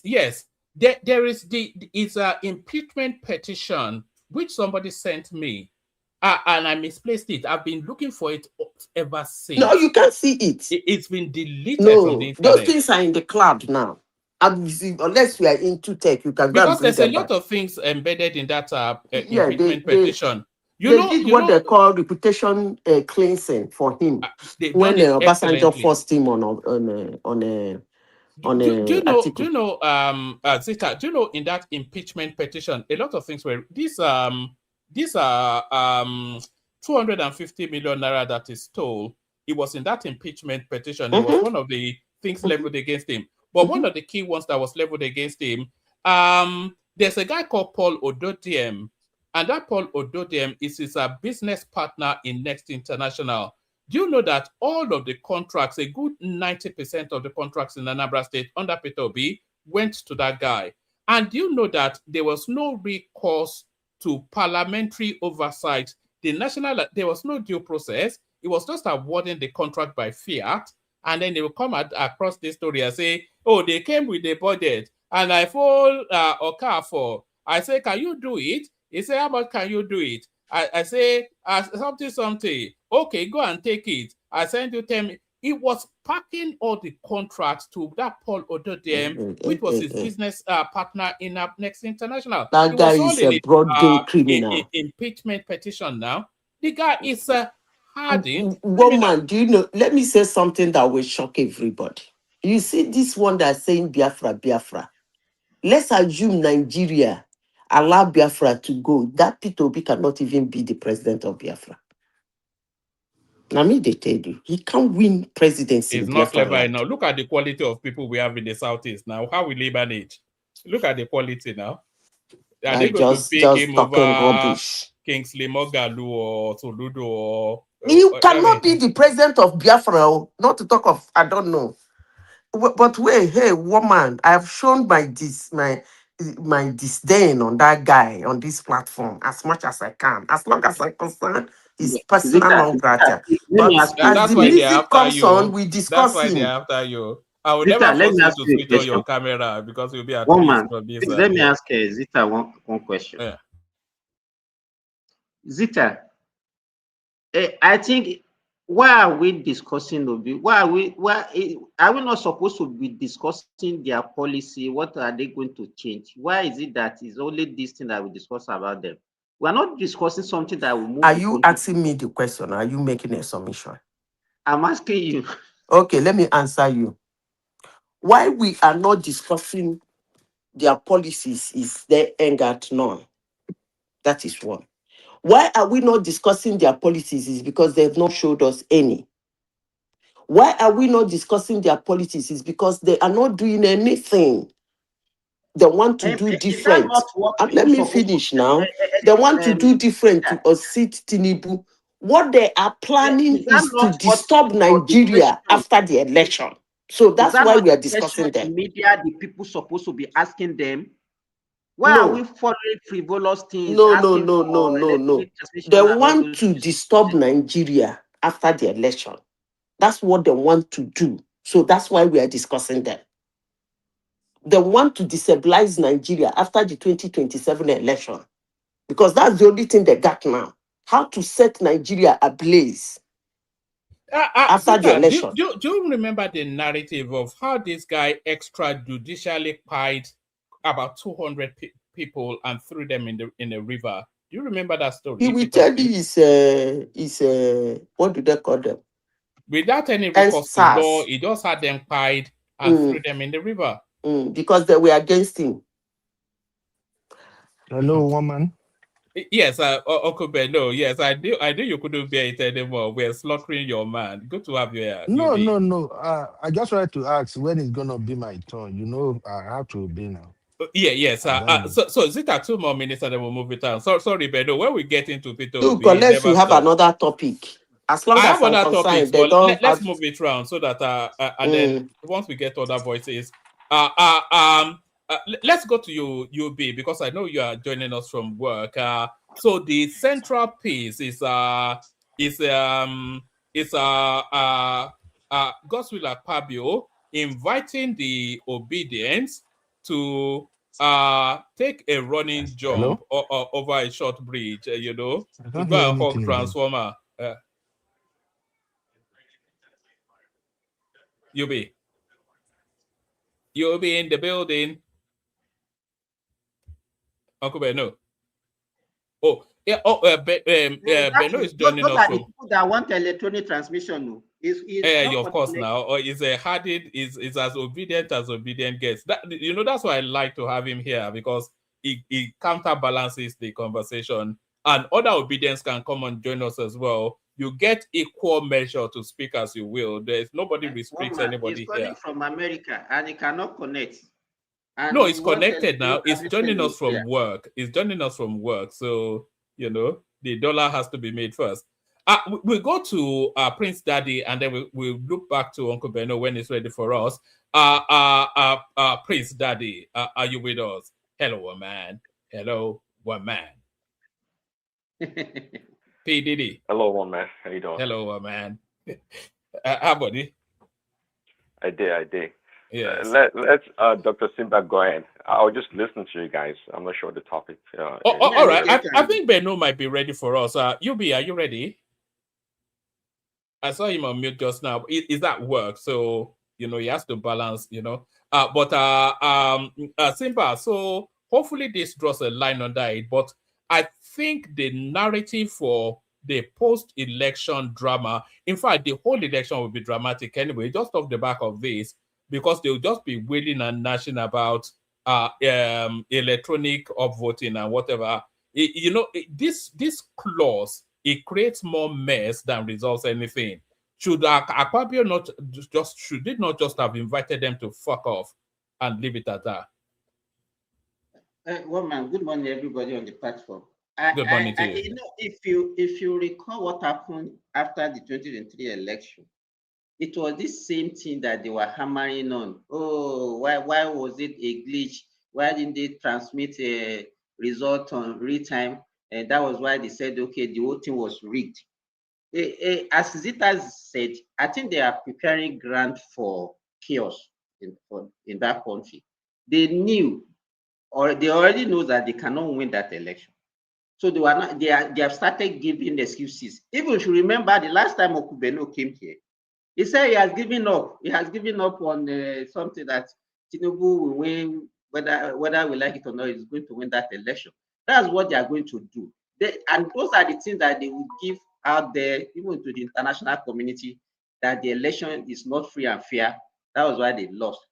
But we are Nigerians, we know that they don't even have anything. They are not even prepared for the election. They don't even have any grant to win that election. But they have this power in the social media where they can peddle their lies and everything to make the international community believe that the election is going to be rigged or will be rigged. So I don't know. I think Tinubu has to prepare for that. Security outfit, because after that election, anything that happens, whether they lose by crook or even by free and fair election, they are not going to accept the result of that election. And so a lot of drama is going to happen after that election, 1 month. So as far as I'm concerned, they are just preparing. All these things, demonstrations that we are seeing, is just a preparation for the chaos that they are going to do after the election.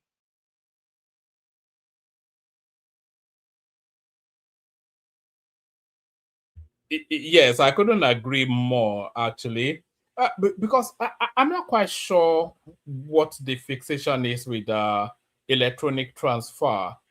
I'm not even sure how that adds or removes anything from the credibility of the elections. Okay, let's see. 1 month. Can we see what is going to happen today? Are they going to leave the street today, or they are going to continue their demonstration? These people are professional protesters. They'll still be on the streets now. If they leave the streets, if they stop all these demonstrations, they say they're going to storm the National Assembly. As far as I'm concerned, what they are past is actually not different from what they are saying before. Because if we are not saying it's compulsory that everything must be transmitted, and to me, if you want, and they left out in real time from the something as well. And they left out mandatory, and also. Did you watch our Hollywood guy? What's his name? Kennedy Concourse interview with Kimberly. Did you guys watch? Not the abuse, the abuse.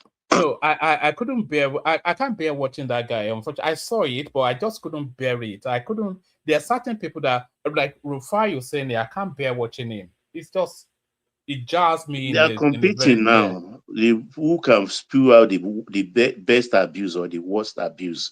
Oh, scumbag, Escobar. There is nothing they've not. Now everybody has developed thick skin. But what I'm annoyed about is when they will open their mouth, the people, who are the people? Am I not part of the people? You know what I really hate, Baba, is when they say Nigerians this. That's what I'm saying. I don't want what you want. Exactly. What do you mean Nigerians this, Nigerians that? Who are these Nigerians? Tell your party. The majority of the Nigerians voted for Tinubu now, so we already know where the Nigerians are. That statement annoys me so much. Not in my name anyway.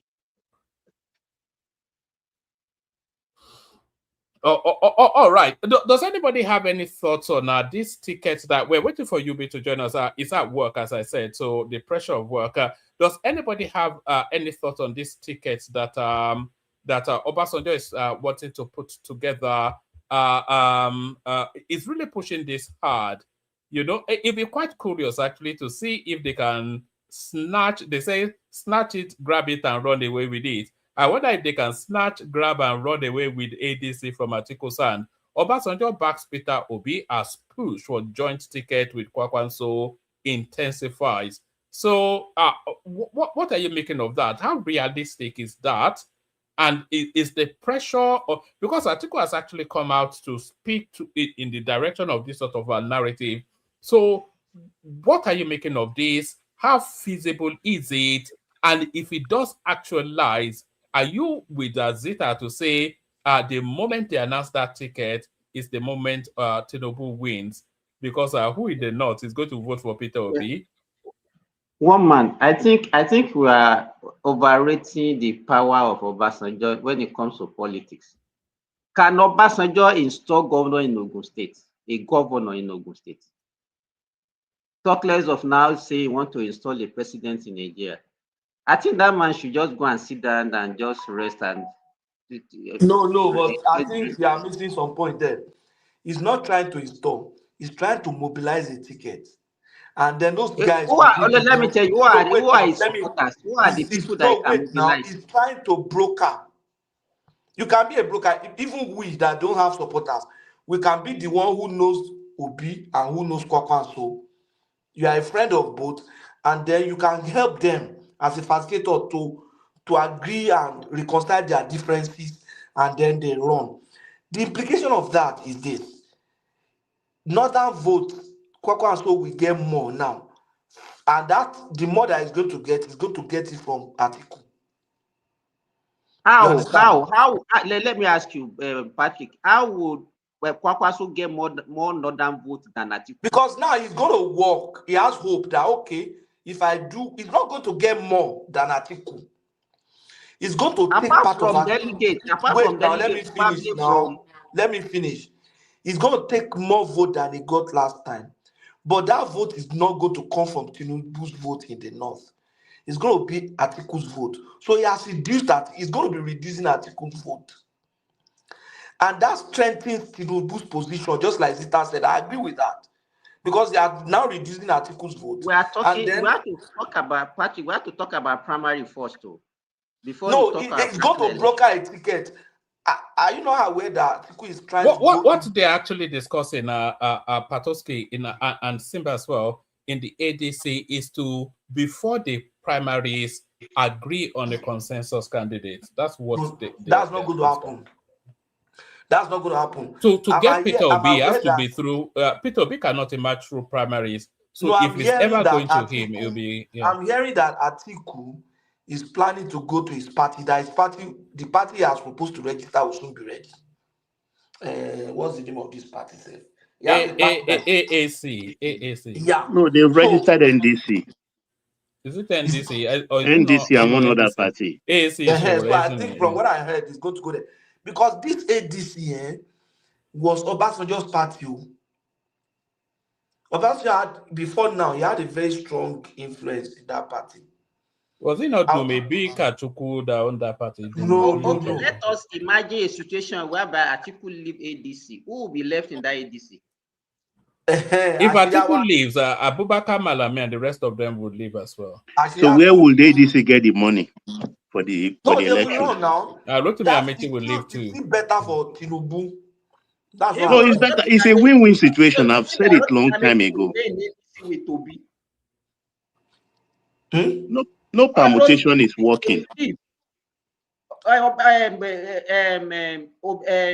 Rotimi will leave. Even I'm very sure Erufai will not stay.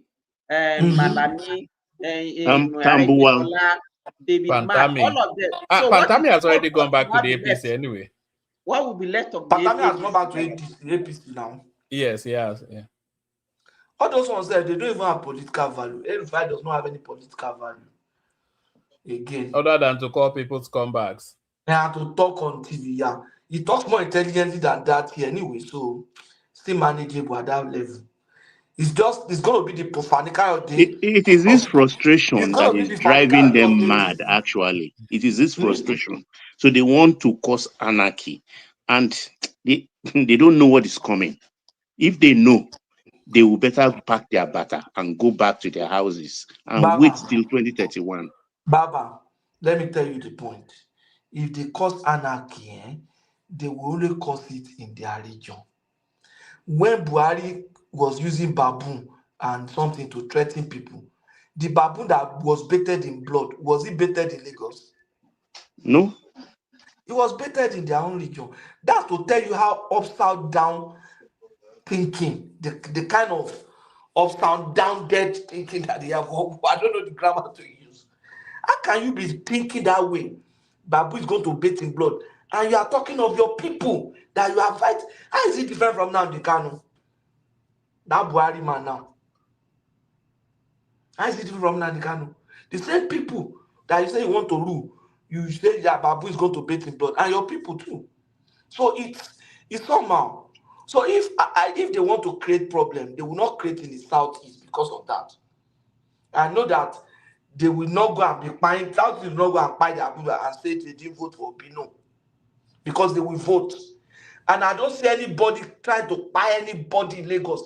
If you try nonsense in Southwest, everybody will call you to order. Well, Motabanja Apikakuko. Oh, they've overplayed their hands. During I will tell Esther. the Southwest, we are waiting. We are really waiting. And it's not going to happen in Nobody should give the Southwest an excuse It's to not going to happen unleash. in Middle Belt. It's not a threat. To No. During June 12, nobody fought in Southeast. So why should I be fighting Southwest? When if even the June 12 that was justly won, no. So, or you think anybody in the North Central is going to fight for Obi and Atiku? So it will be, in short, they will be on their Northwestern people will not have, it can't happen. They will just go, Obi will just cry on the TV, and then everybody will just go. Nothing will happen. They will not be able to do. These boys will carry placard, this Mama P, or all those kind of, you understand? Those people, I was listening to a talk, one guy was talking, I said, look, that these Obidients are the one that will never make Obi become president. That even after Tinubu had gone, if he comes again, he will never be, as long as these Obidients are the ones of. But in that because he lady doesn't that have used to, control over them. They are the one that lady that controlling used to him. wear red, that lady that used to wear red just went online and was say if you vote for Tinubu, I can't make myself to say what she said. Now this thing will happen to you, now that one will happen to you if you vote. If you dey support her, all the celebrity where they support this man, now this thing will happen to you. I don't know. I've never been insulted like this in my life. I So wish we why go back would 30 years back. All these people, I don't know what they think the older folks are. no one can With know me, other phone no they think. who born you? All right. I think Uncle Belno may be ready for us now. UB, are you there? You'll be in the building. Egbon, which one you dey sing? You be in the building. I love that song. Go, it's one of my favorite parts of your show. It's a vibe today. I know that. You'll be in the building. Thank Good you, to have sir. you. Yes. Yeah, I'm actually driving, so I'm using my vehicle's mic. So in case if you don't hear me well, make sure no vex. No, you're Good clear evening, and everybody. lucid. Carry on. Yeah. Thank you, sir. Good evening, everybody. Woman, I just wanted to ask like 3 questions, and honestly, I'm not trying to be funny. I'm not trying to be insulting of anything. I just wanted to have fun, make sure no vex. So, can I go ahead and ask the question, sir? Of course, ask, and Baba or Zita will respond. Go on. Okay, so number 1 question, I wanted to know, are the people on this platform getting paid from APC? Because I want join myself. I need money. Millions and That millions of dollars. They pay me. they are Millions and paying. millions of dollars. Yes. I go and tell me say Tinubu 2031. Why we go Eh? for the talk again? I don't know now. 300K every month, American dollars. 300K. I don't need up to that. Just give me 5K every month. I go carry plank at Tinubu forever. So that's my question, because the reason I ask is that every time is like Peter Obi is the topic over here. And this platform is actually dishing out very good information, honestly speaking, quality information. I did a show, I think 2 days ago or something. And at the point, I have to let people know that Tinubu already did stuff that can actually make him win the vote, even without all these rackers. And I found myself using some of the things I've learned from this platform to defend that point. Because you know my people now, so many of the people were like, Ben, Abi, they don't pay you don't they campaign for Tinubu. And I was like, no, it's not that I'm campaigning for Tinubu, but let's face reality. Tinubu have done a couple of things that alone, if we have to go on a free and fair election, if the APC really want to like campaign on the basis of what he has done, I believe some people will change their mind.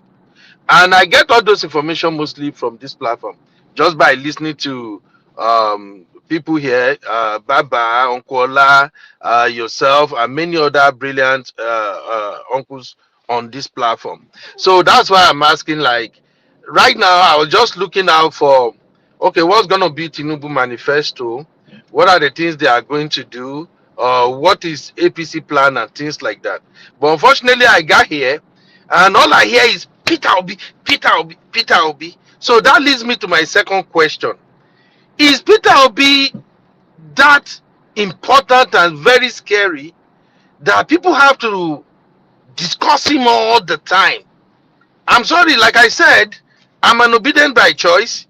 I just like him. I just want something different from the old cargos and the recycled politicians that we have. I have no attachment to him. I don't have any connection. I don't even belong to any sect or any group. I'm just on my own, being obedient. So I'm saying that for people to know that it's not like maybe I have one thing that I'm really after. And for me, when I look at the political permutation ongoing right now, honestly speaking, if I'm facing Peter Obi, I will tell him, just drop this thing. And I'm not saying that because I don't believe in him. It's because the way the APC has been moving, and with all this, can I say, election bandits that we have in Senate, everything is guaranteed already. You have the governors, or the entire south, east, southwest is short for APC, and APC still have some stronghold in the north. So why is Peter Obi giving people so much headache?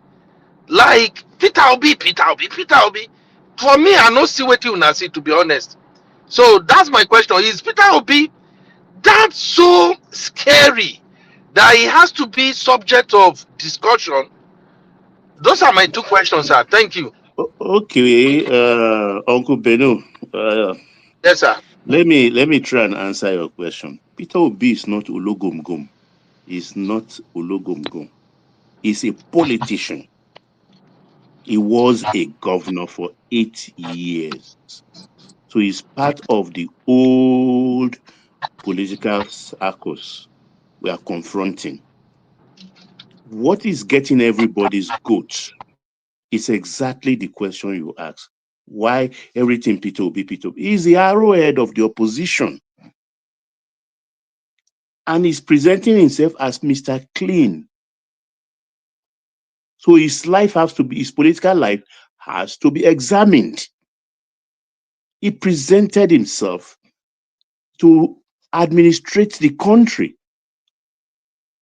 So, we must examine him from head to toe, toe to head. So we are not doing anything wrong. In the same vein, you that are behind him are also asking the present administrator, what is he doing with the resources of the country? And I'm glad, honestly, I'm very glad, happy with you to say it is on this platform you had his achievement articulated. Because the noise is coming from the opposition. It's not allowing people to even breathe, step back, and look at the Tinubu's government. Because this government, I'm not APC. I don't give a fig about any party, but we are presented with four choices. Obi, Kwankwaso, Atiku, and Tinubu. I listened to all the four, though to a lesser degree, I would say, of Kwankwaso, but I listened to Atiku severally, ditto for Obi, ditto for Tinubu, before I jump on Tinubu's bandwagon. And I'm glad I'm not wrong so far. So good. Because I will always refer people to go listen to the Nigerian Summit Group. Not a debate, but they took 55 minutes, 58 minutes, each candidate. They questioned them. And Obi was the worst. Obi was the worst of all. And everything Tinubu articulated that he will do, he is doing, and he will continue to do. Everything he told us, he said he will remove subsidy, he removed it. He will harmonize the foreign exchange window, he did. He said he will give nail fund, he will establish nail fund, he's done it. He promised the coastal road, he did, and even went extra mile to do this Sokoto to Badagry to both. And I can continue. That's on the home ground terrain. On the economic level, that's a different thing entirely, because the Bretton Woods Institute and several other world financial platform has articulated and given him B+. You get my point? So we are on a certain trajectory. And what I love about people, I don't like people who flip-flop when it comes to policy. And that is why the whole financial world is backing him. He has never flip-flopped, despite the pressure from right, left, and center to change direction. People are suffering. They kind of weaponize hunger. But he said, look, let's stay the course. I can see a light at the end of the tunnel. And we've stayed the course and we are seeing. But we keep on hearing from the opposition, cost of rent, cost of a bag of rice, as if everybody buy bag of rice in Nigeria. No. We have relatives. Everybody, you live by your size. And Nigeria is still a cheap country, last I checked. Because it's a very simple way of checking, Uncle Beno. If you have anybody in Senegal, like in Gambia, like in Ghana, Ivory Coast, call them. Just take time, call them and ask, how much does a crate of egg cost? Mid-size, medium. How much do you buy Coca-Cola bottle? How much do you buy Carnation milk tin? When you take those simple things that we survive on daily and get it, compared with what those items are priced in Nigeria, you find out, so to your surprise, that it's just cheaper, far cheaper. So, because when you find what does it translate to is that government have been subsidizing our lives. Every aspect of our life, except apart from rent. Apart from rent. Every other thing, government subsidize it. So that freebie is now stopped. And in stopping it, look, one of the biggest problem any parent will face in Nigeria is paying school fees, sending their children to school, particularly in tertiary institutions. People really suffer. But today, that is off their Hello, sir. neck. Yes, sir. Hey, Baba, quick Just question. happened to my network. Hello? Baba, quick question for you. We can Okay. hear you, UB. Nothing wrong with your network. We can hear What? you, UB. Okay. I didn't Yeah, hear sorry, hold on. Baba. Yeah. Sorry, I couldn't hear Baba anymore. That's why I was wondering. But Maybe can you my hear me network. now? Okay. Now, the other question is this. I agree with everything Baba have said, which is absolutely fantastic, to be honest. But politics is all about competition. Election is all about competition. So sometimes I wonder, do the ruling party don't want anybody to contest? Because if people are going to contest, take for instance here in America, when Donald Trump was going to run against Kamala Harris, Donald Trump focused on immigration, for instance. He made it look like the immigrants are the problem of America. We've been at it for how long now? Almost a year. We've seen that the immigrants are actually not the problem of America. There are so many other things that we are facing, but that is politics. So if Peter Obi, Atiku, and the likes, if they are now campaigning using hunger and the well-being of Nigeria plus the insecurity in the country as their own manifesto, why is that a problem, sir? I don't really Yeah. understand that Yeah. aspect. Okay. Here's the That's why I thing. kept It's a saying, problem. if Tinubu and APC believe they've done a good job, there is no need for all this. Let's get all the governors to come to APC. Let's block this. Let's block that. Let's scatter all this other party. I don't think it's necessary. And coming to Wait. the issue of this transmission or no transmission we are talking about right now, if the APC are so sure that they've really delivered for the people of Nigeria, I don't think they should bother about, oh, we cannot transmit. And at the end of the day, it's looking like a mockery to the entire country right now. Today No, no, now, no, no. Akpabio and his Uncle Beno, wait. co-bandits, Let's the get something political right. bandits, they Uncle came up Beno, with, okay, this is what we're going to do. We will keep transmission, at the same time we will add manual to it. Is it too no. much for Nigerians to say, okay, this is how we want our election to be conducted? We Okay. have the money. Can you hear me? The excuse of there is no network, there No, you is no can't hear network. me. How many polling units do we have in those interior places that we cannot provide network to transmit? So it's Can you hear looking me? like, Hold oh, on for him, Baba. You can we hear you. just don't want these people to have any chance. We are going to do the election however we want it. If we have to write the result, we will write it. That is what is given. So those are just like my own confusion. And that's why I kept wondering, why do APC focus on let us attack Peter Obi, let's attack Peter Obi, at the expense of promoting the great job that the party has done so far? If truly everybody believes that the party has delivered, then why not intensify campaign on that? So those are just my questions, sir. Thank you, Okay, can woman. you hear me? Can Yeah. you hear me? All right. So, sorry, Baba. Can people please click on like and subscribe? The numbers are not going up. If you are not already subscribed, please do us the favor of subscribing. If you've not clicked on like, please like. Baba, give him a brief response. We go to AY. Baba. Okay. But Uncle Beno, can you hear me? Hello, Uncle Beno. He's driving, so I think he'll be dipping in and out of Baba, let me add a connectivity. question before you continue. Let me add a question for you. So you mentioned about the government subsidizing stuff for Nigeria. What is wrong if government decide to subsidize this for the less privileged Nigeria? Is there anything wrong with that? Okay. Yeah, thank you for that question.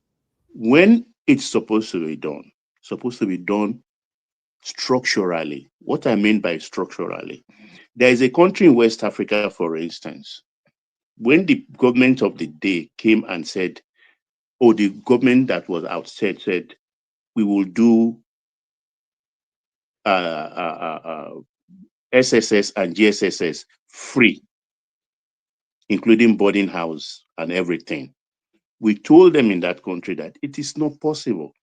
There are people who can afford, even if they have a dozen children in the highest schools there, they can still pay. So don't make it blankets.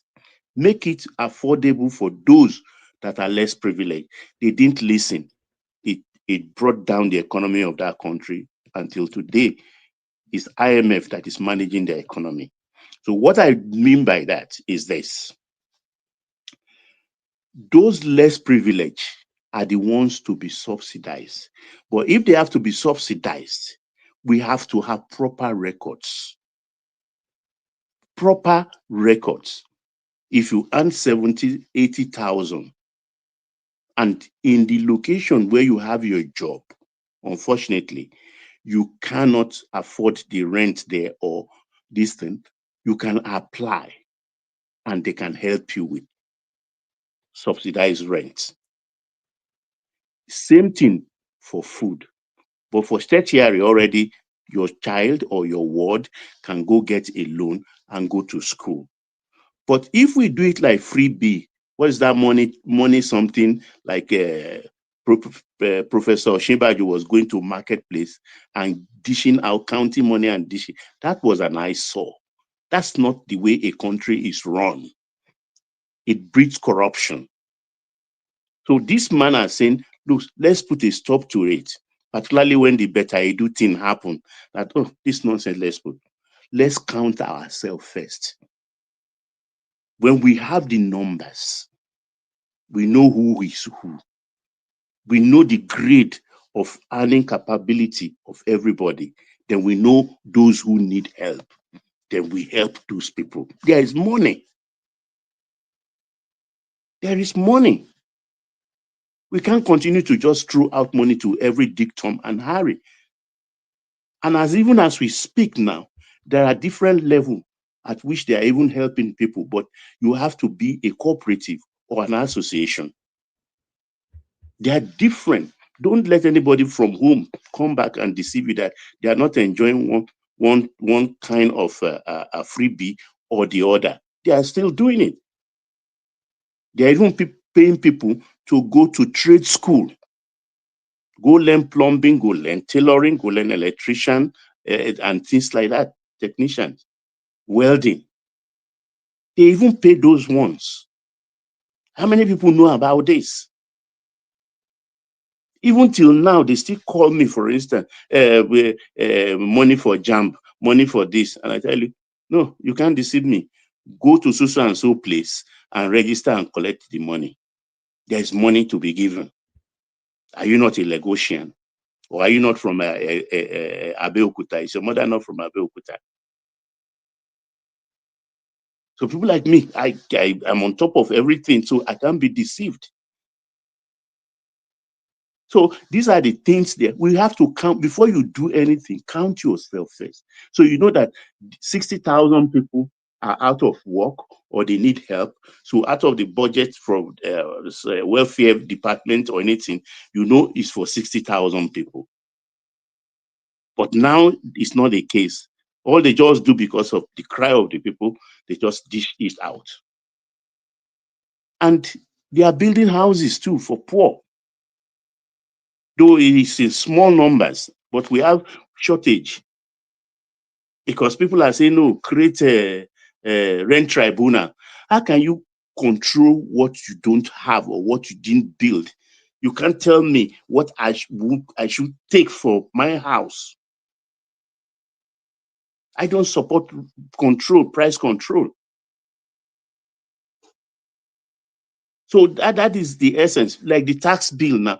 And if Uncle Beno is listening, when you talk about Obi, the opposition headed by Obi, they tell too much lies. Lies. So what do you expect for the government to fold their hands? They have to fight back and say, you are lying. This is the truth. This is the truth. Even now, when you spoke about the electronic transmission, you still say the same thing they are saying, despite the hue and cry from the ruling party that, no, that is not the case. If you say electronic voting, and electronic transmission. That means in real time, then you have to vote electronically in a country where we still have illiterates, where we have only 50% internet penetration. They talk about banks. Oh, if you can do it with banks, how many are called banks customers? Take, for instance, a bank that has 10 million customers. I said when I started this evening, I said I sent 10 million to Ainzon account, for instance. And he says, Baba, I've not seen the 10 million. What is it? Are you lying? And I said, I'm not lying. I have the paper here. I WhatsApp it to him that's the paper. And he said, I've not seen it. Only maybe for him tomorrow to wake up and confirm it. Hours have passed. Even that's a banking system everybody is talking about. The POA has been known to fail. So why are they lying? We know how we live in that country. It's not about the urban centers. We have rural communities where they've damaged all the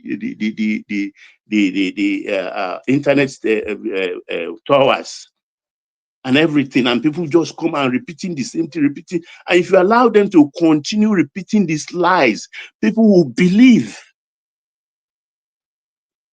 It is that we are attacking. That stop your lies. Stop miseducating the people. They are doing the work of opposition, but do it on truth, based on facts. It gets my goat when I see a professor, a PhD holder, or a master's holder, respected men in the society, and you ask them in an interview, you tell me the government has done nothing. What has Tinubu done? And I'll be gobsmacked that what? Even a dead clock is correct twice a day. The government is working for 30 months, say you've done nothing until you start enumerating to them, and with a stroke of the hand, wave of the hand, it's nothing, Joe. That's how they treat national Do you issues. know that they are still insisting that the Lagos Calabar Superhighway is a scam? There is not. Didn't they tell us Kenya is still Dangote? insisting now. It's It's telling us amazing. Nelfund is a scam. You know, all these things. It's just ridiculous.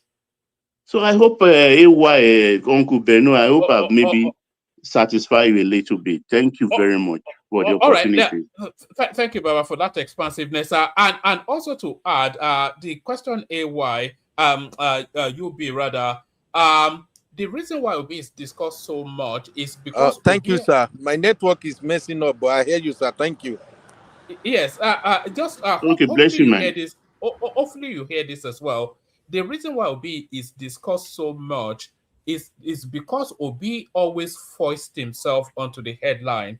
There's no single day that he doesn't find a way to push himself into the top end of the political news cycle. A good example is just as early as yesterday. So if Obi goes and storms the National Assembly, then we cannot not discuss it.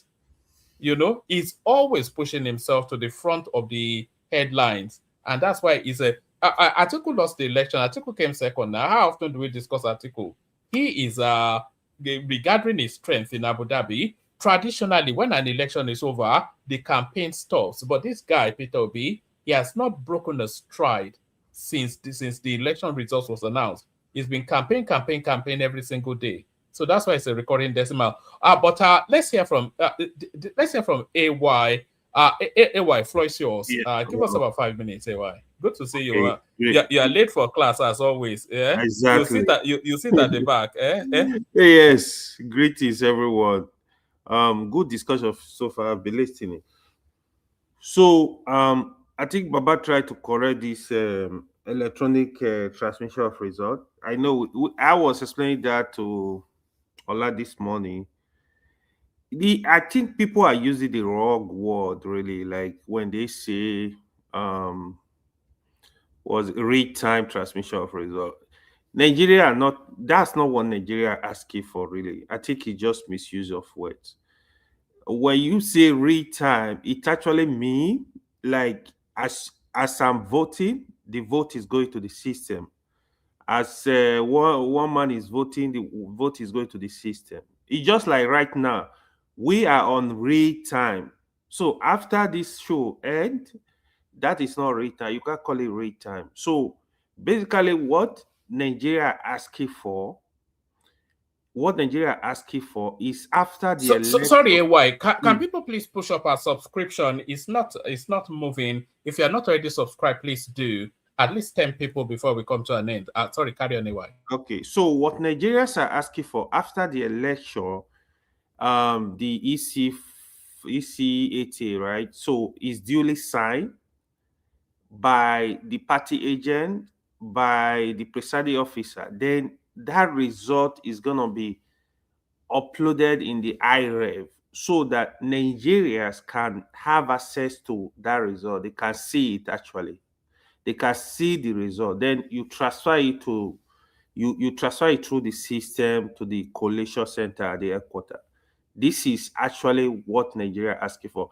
For me, yeah, when you are talking of real-time transmission of result, I think that for now it's not doable, obviously. But when to transmit result electronically, sincerely, I don't think that is too much to ask. No, It's not but too much. AY, However, when would they transmit it? so you transmit after election. If election is done in your polling unit, everything is concluded.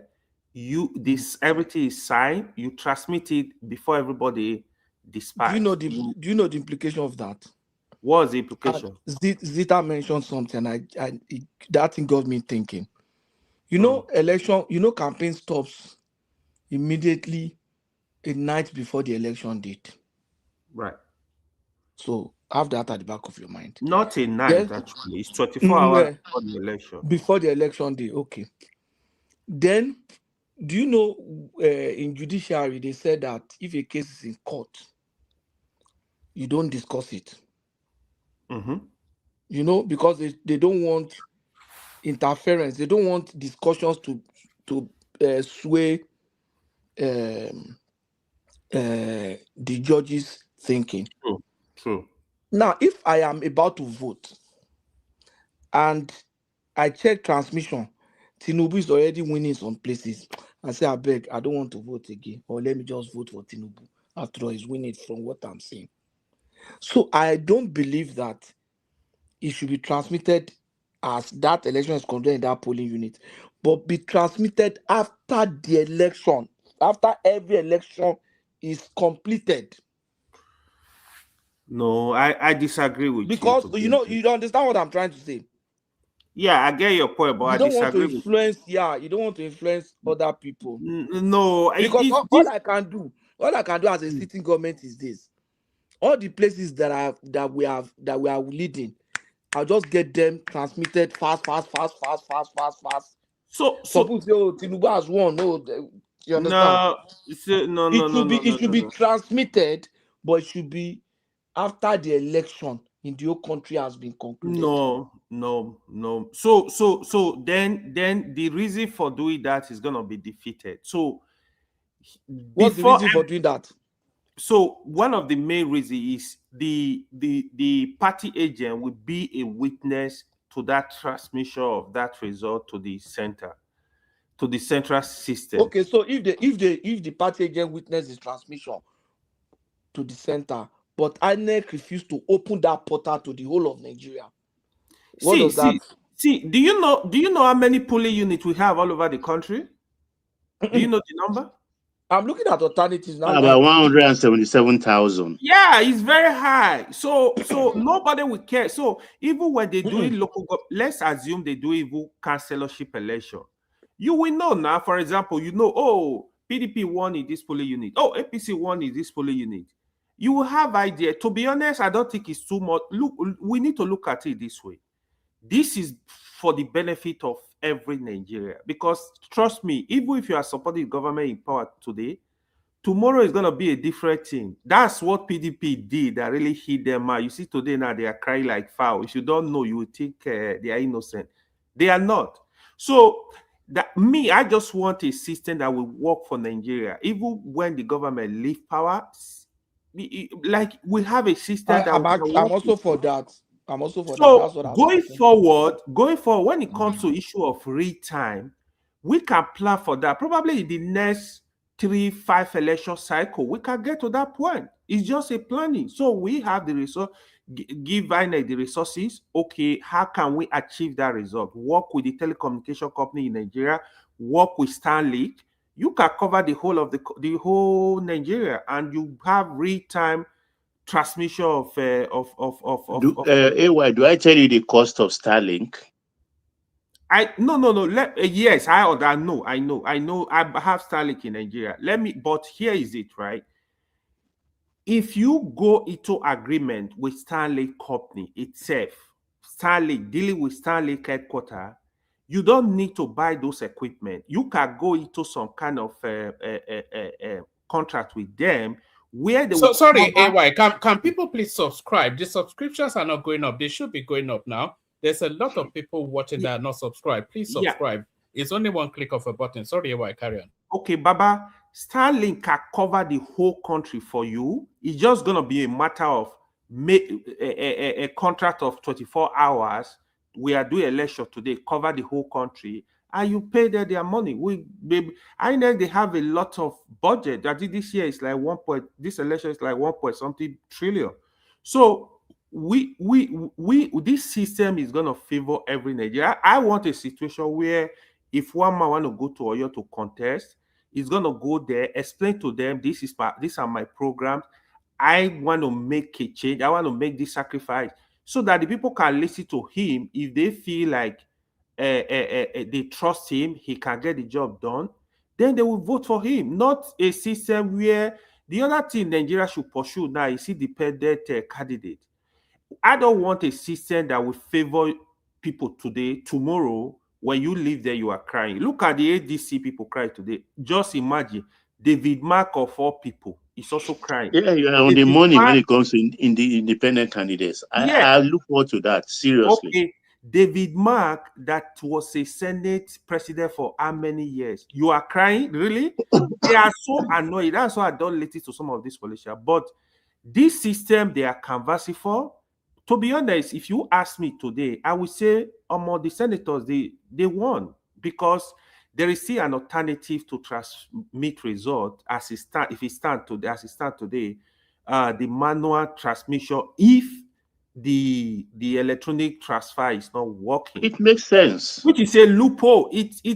So ideally it makes sense, but I would have a system that would be mandatory. Every polling unit must transmit result electronically. But yes, that is also contestable. That is kind of like so AY, quick question for you. AY, quick question for you. Now my question is this: according to them, the agents must have signed the form ECAA before being transmitted to the RF portal. Right. Let's not assume that it's only one. And the security agent too, not just political agents. Yeah, exactly. I will not find. So there's nothing like real time there. No way that's can what be you real say. time. It's not real time. So yeah, I think what the Senate have done, to me, I think it is fair. It's really good considering the infrastructure we have in Nigeria and considering the saboteurs and sabotage and so many other stuff. I think it's fair enough. Yeah, it's fair enough. So that is what Baba explained. It's not real time. Baba explained that. I also explained that this is not real time. People don't understand between the real time and transmission of a result after the election. So that is what I'm saying is fair enough for Nigerians. At least let's have that. To be honest, it's going to favor everybody in the end. You see, the system don't need to work for you today, tomorrow. That is where we really get it is very wrong. See, if we fix our electoral system, you will see how the general system will improve. Because what we are dealing with, we have politicians, because they know they have the power, they have the resources, they have the power to do anything. They don't care, they don't respect the voters. So give power to the voters in such a way that if my governor is not performing well, you have reason to vote him out, you vote him out straight up. So, AY, sorry to interject again. I totally disagree with you. I think the only way that can clean up the system in Nigeria is that give the resources back to the states. And then when you give resources back to the state, the people will have more power to choose their leader. But this way, it's still the same money bag that will choose your leader for you. Because what it's do the you same mean process. resources back to the state? All right, AY, give us 2 more minutes, and then we have 3 minutes, Remy, 3 minutes, Joel, and then we Yeah, wrap what it do you up. mean You resources guys back always to the state? come in late. Yeah. Do you mean resource control? Yes, exactly. That is the only thing that we we are picking everything up in Nigeria. That is a different issue. The state we are now in Nigeria, that we need that true federalism. That's what we need. That me, I've been canvassing for that like forever. We need that resource control. So that everybody will sit up. Every governor will sit up. Some of these governors, if you know what they do, you go cry. They are in Abuja, they don't go to even their state. When by end of the month, they go to their state, they take all the money, the allocation, they convert to dollars, they go back to Abuja. This is what some governors do. It's actually true. So we need to have a system where the governor will be thinking how to raise the revenue of the state. What can we do to be better, to improve our revenue? What can we do to improve the system? If you are not taking along that line, it can't be business as usual where everybody will gather in Abuja, share the money, and you go back to your state without doing nothing. No, we need to stop that. It's not sustainable. In the end, we will still get back to that. Even if it takes us 100 years, we are going back there because the system we have now, for real, is not sustainable.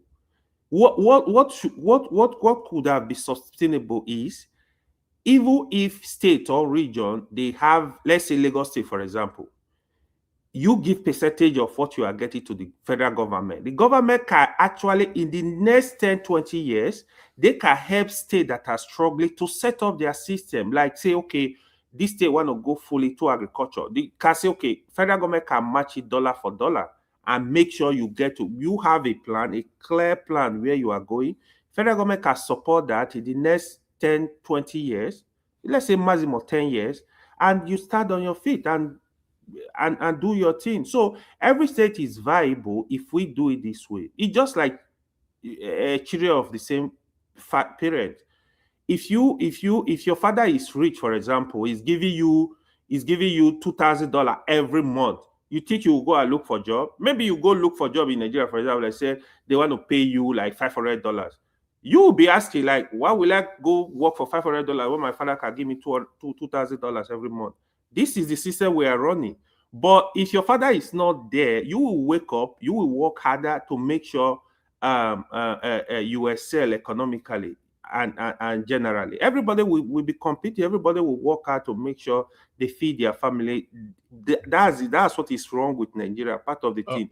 I wish Tinubu can get it to that, even before election, after election, and get it to that and look for a way, just the way he's trying to do some revolution in other sectors. You do that as well. Make sure you fight for it. Local government autonomy, even when it was given, they didn't allow it to work. You have to visit that as well. Let local government, let them have autonomy, and we look for a way to monitor the activity, check and balances. Period. Thank you. All right, brilliant. Excellent put. Can every single person that is not already subscribed please do? We need the numbers going up aggressively. So if you have no reason, if it doesn't upset you to subscribe, then you have every reason to subscribe. So we need those numbers pushed up, and the pushing up of those numbers is from your subscription. So if you're listening and you're not already subscribed, please do that right now. Subscribe. And as you're subscribing, click on the like button as well. It's for reasons of the YouTube algorithm. So guys, we're coming towards the end of it. Remy and Joel came in late. We have three minutes with them, 3 minutes each with them, and then maybe we'll call it a day. None of the after hours hosts are available. So Remy, you go first. To the conversation, your contribution. Can people please like and subscribe? Remy, okay. Good to see you. Okay, good to see you too. Good morning, everyone. I think to me, the sitting at the end of the day, I've done a fairly good job. Really, really good. Because at the end of the day, Nigeria, as we are talking today, we don't have the infrastructure to do real-time election.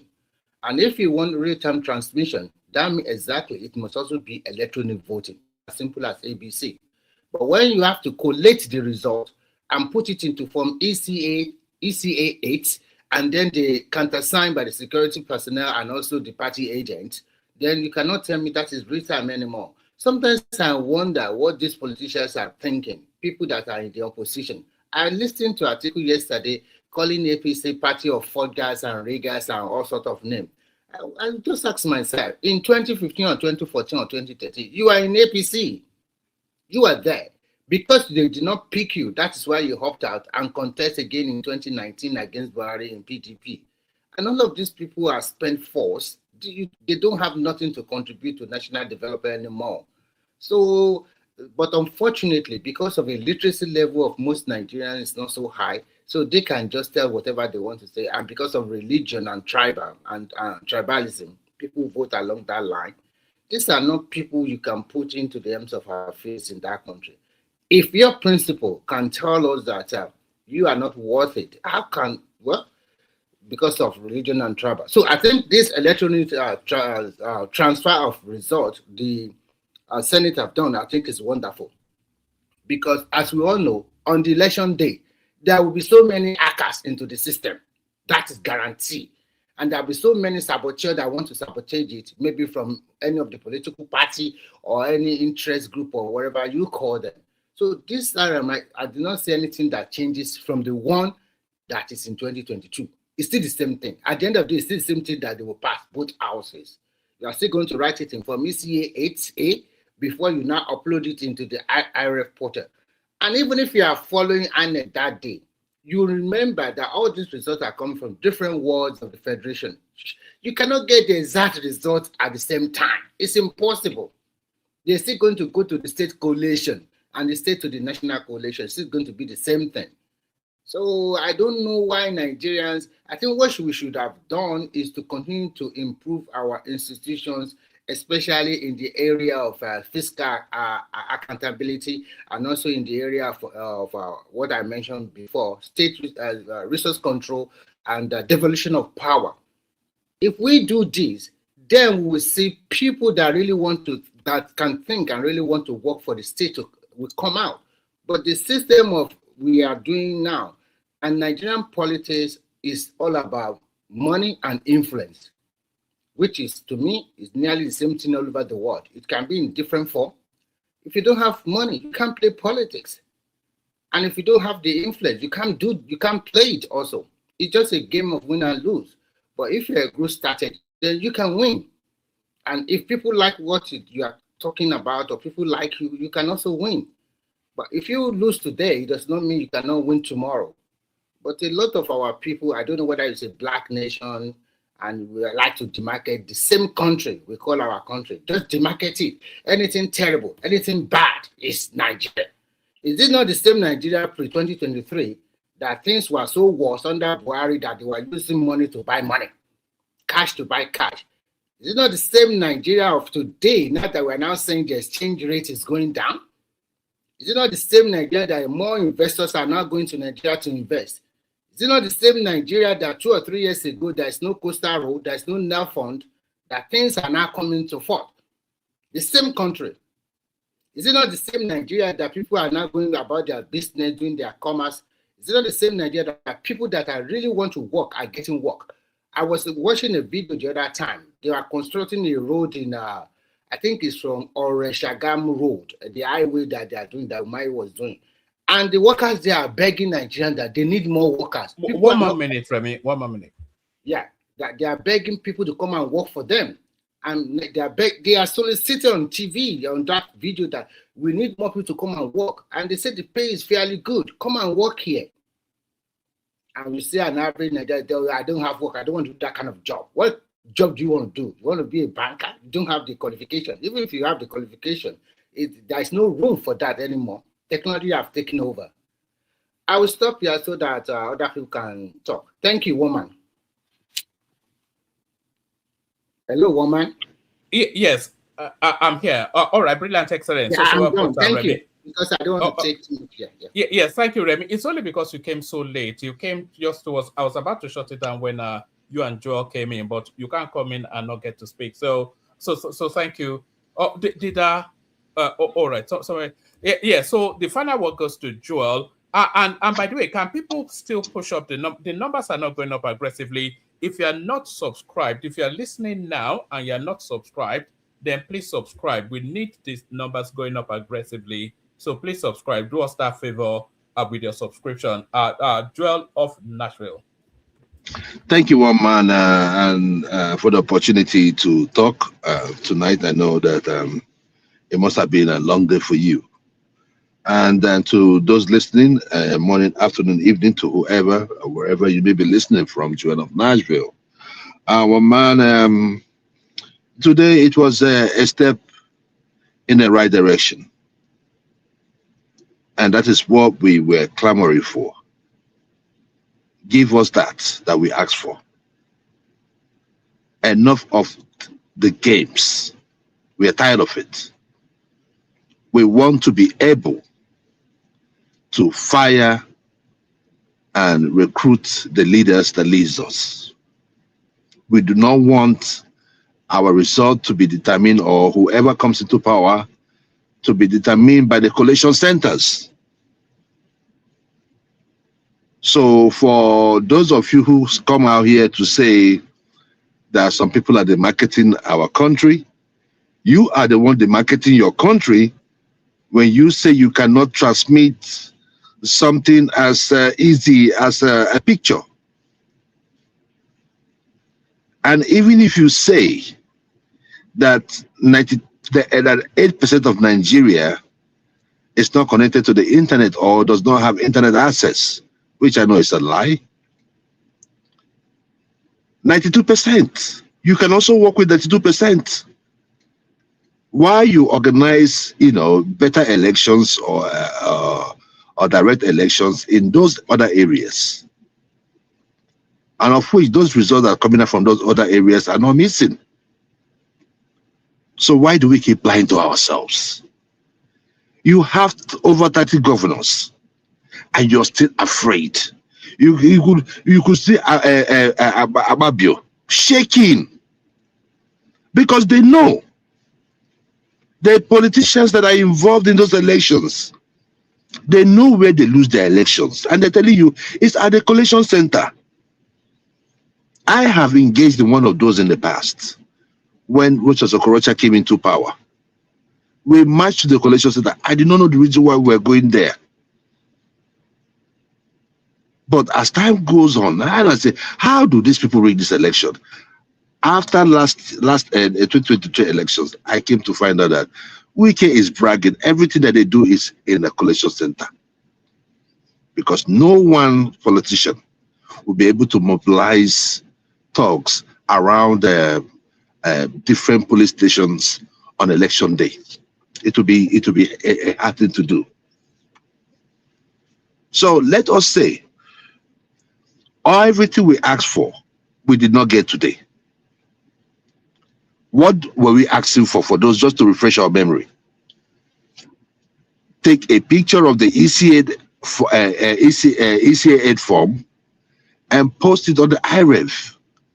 The collation, we know that there are people that are still going to do the collation, but let us see the numbers. So as you're collecting and the numbers are more, we're going to ask questions. How did this number, where did it happen? This is what they posted. So that is where we are coming from. And in any case, with what we have today, if by the grace of God we get to 2027 and the election happens to take place, we shall start looking at police stations, the numbers that are coming out from certain police stations. It is not going to be easy. We're still going to fight it. We're still going to make sure that we do our best so that in future, it does not matter. What we are fighting for is for everybody. It does not matter if you're APC, PDP, because there are people in APC too that could be rigged out. So, one man, I do not want to keep you for so long. I just want to say kudos to those minority senators like Aina Baribe that really stood tall in this fight against the Heineck APC members in the House, especially Mrs. Akpabio, who has shown to be a criminal with a gavel. But we're going to get things right as we move forward in our national life. Thank you, one man, and God bless you. All right, thank you, Joel. So thank you, Joel. We're going to carry on the conversation in the back end, but for the streaming, then we're going to be shutting it down now. People that are not all yet, so the subscription have not gone up in the manner that they should for the traffic that we have had in the course of this session. So if you are not already subscribed, please do. I'm going to be shutting it down on YouTube, but that's the link in the comment section right there. So if you want to come in and come to the back end, the conversation would almost at least still carry on. But nobody is even super chatting the stream anymore. So that's where we are now. I'm not quite sure what's going on now. But thank you, everyone. See you tomorrow.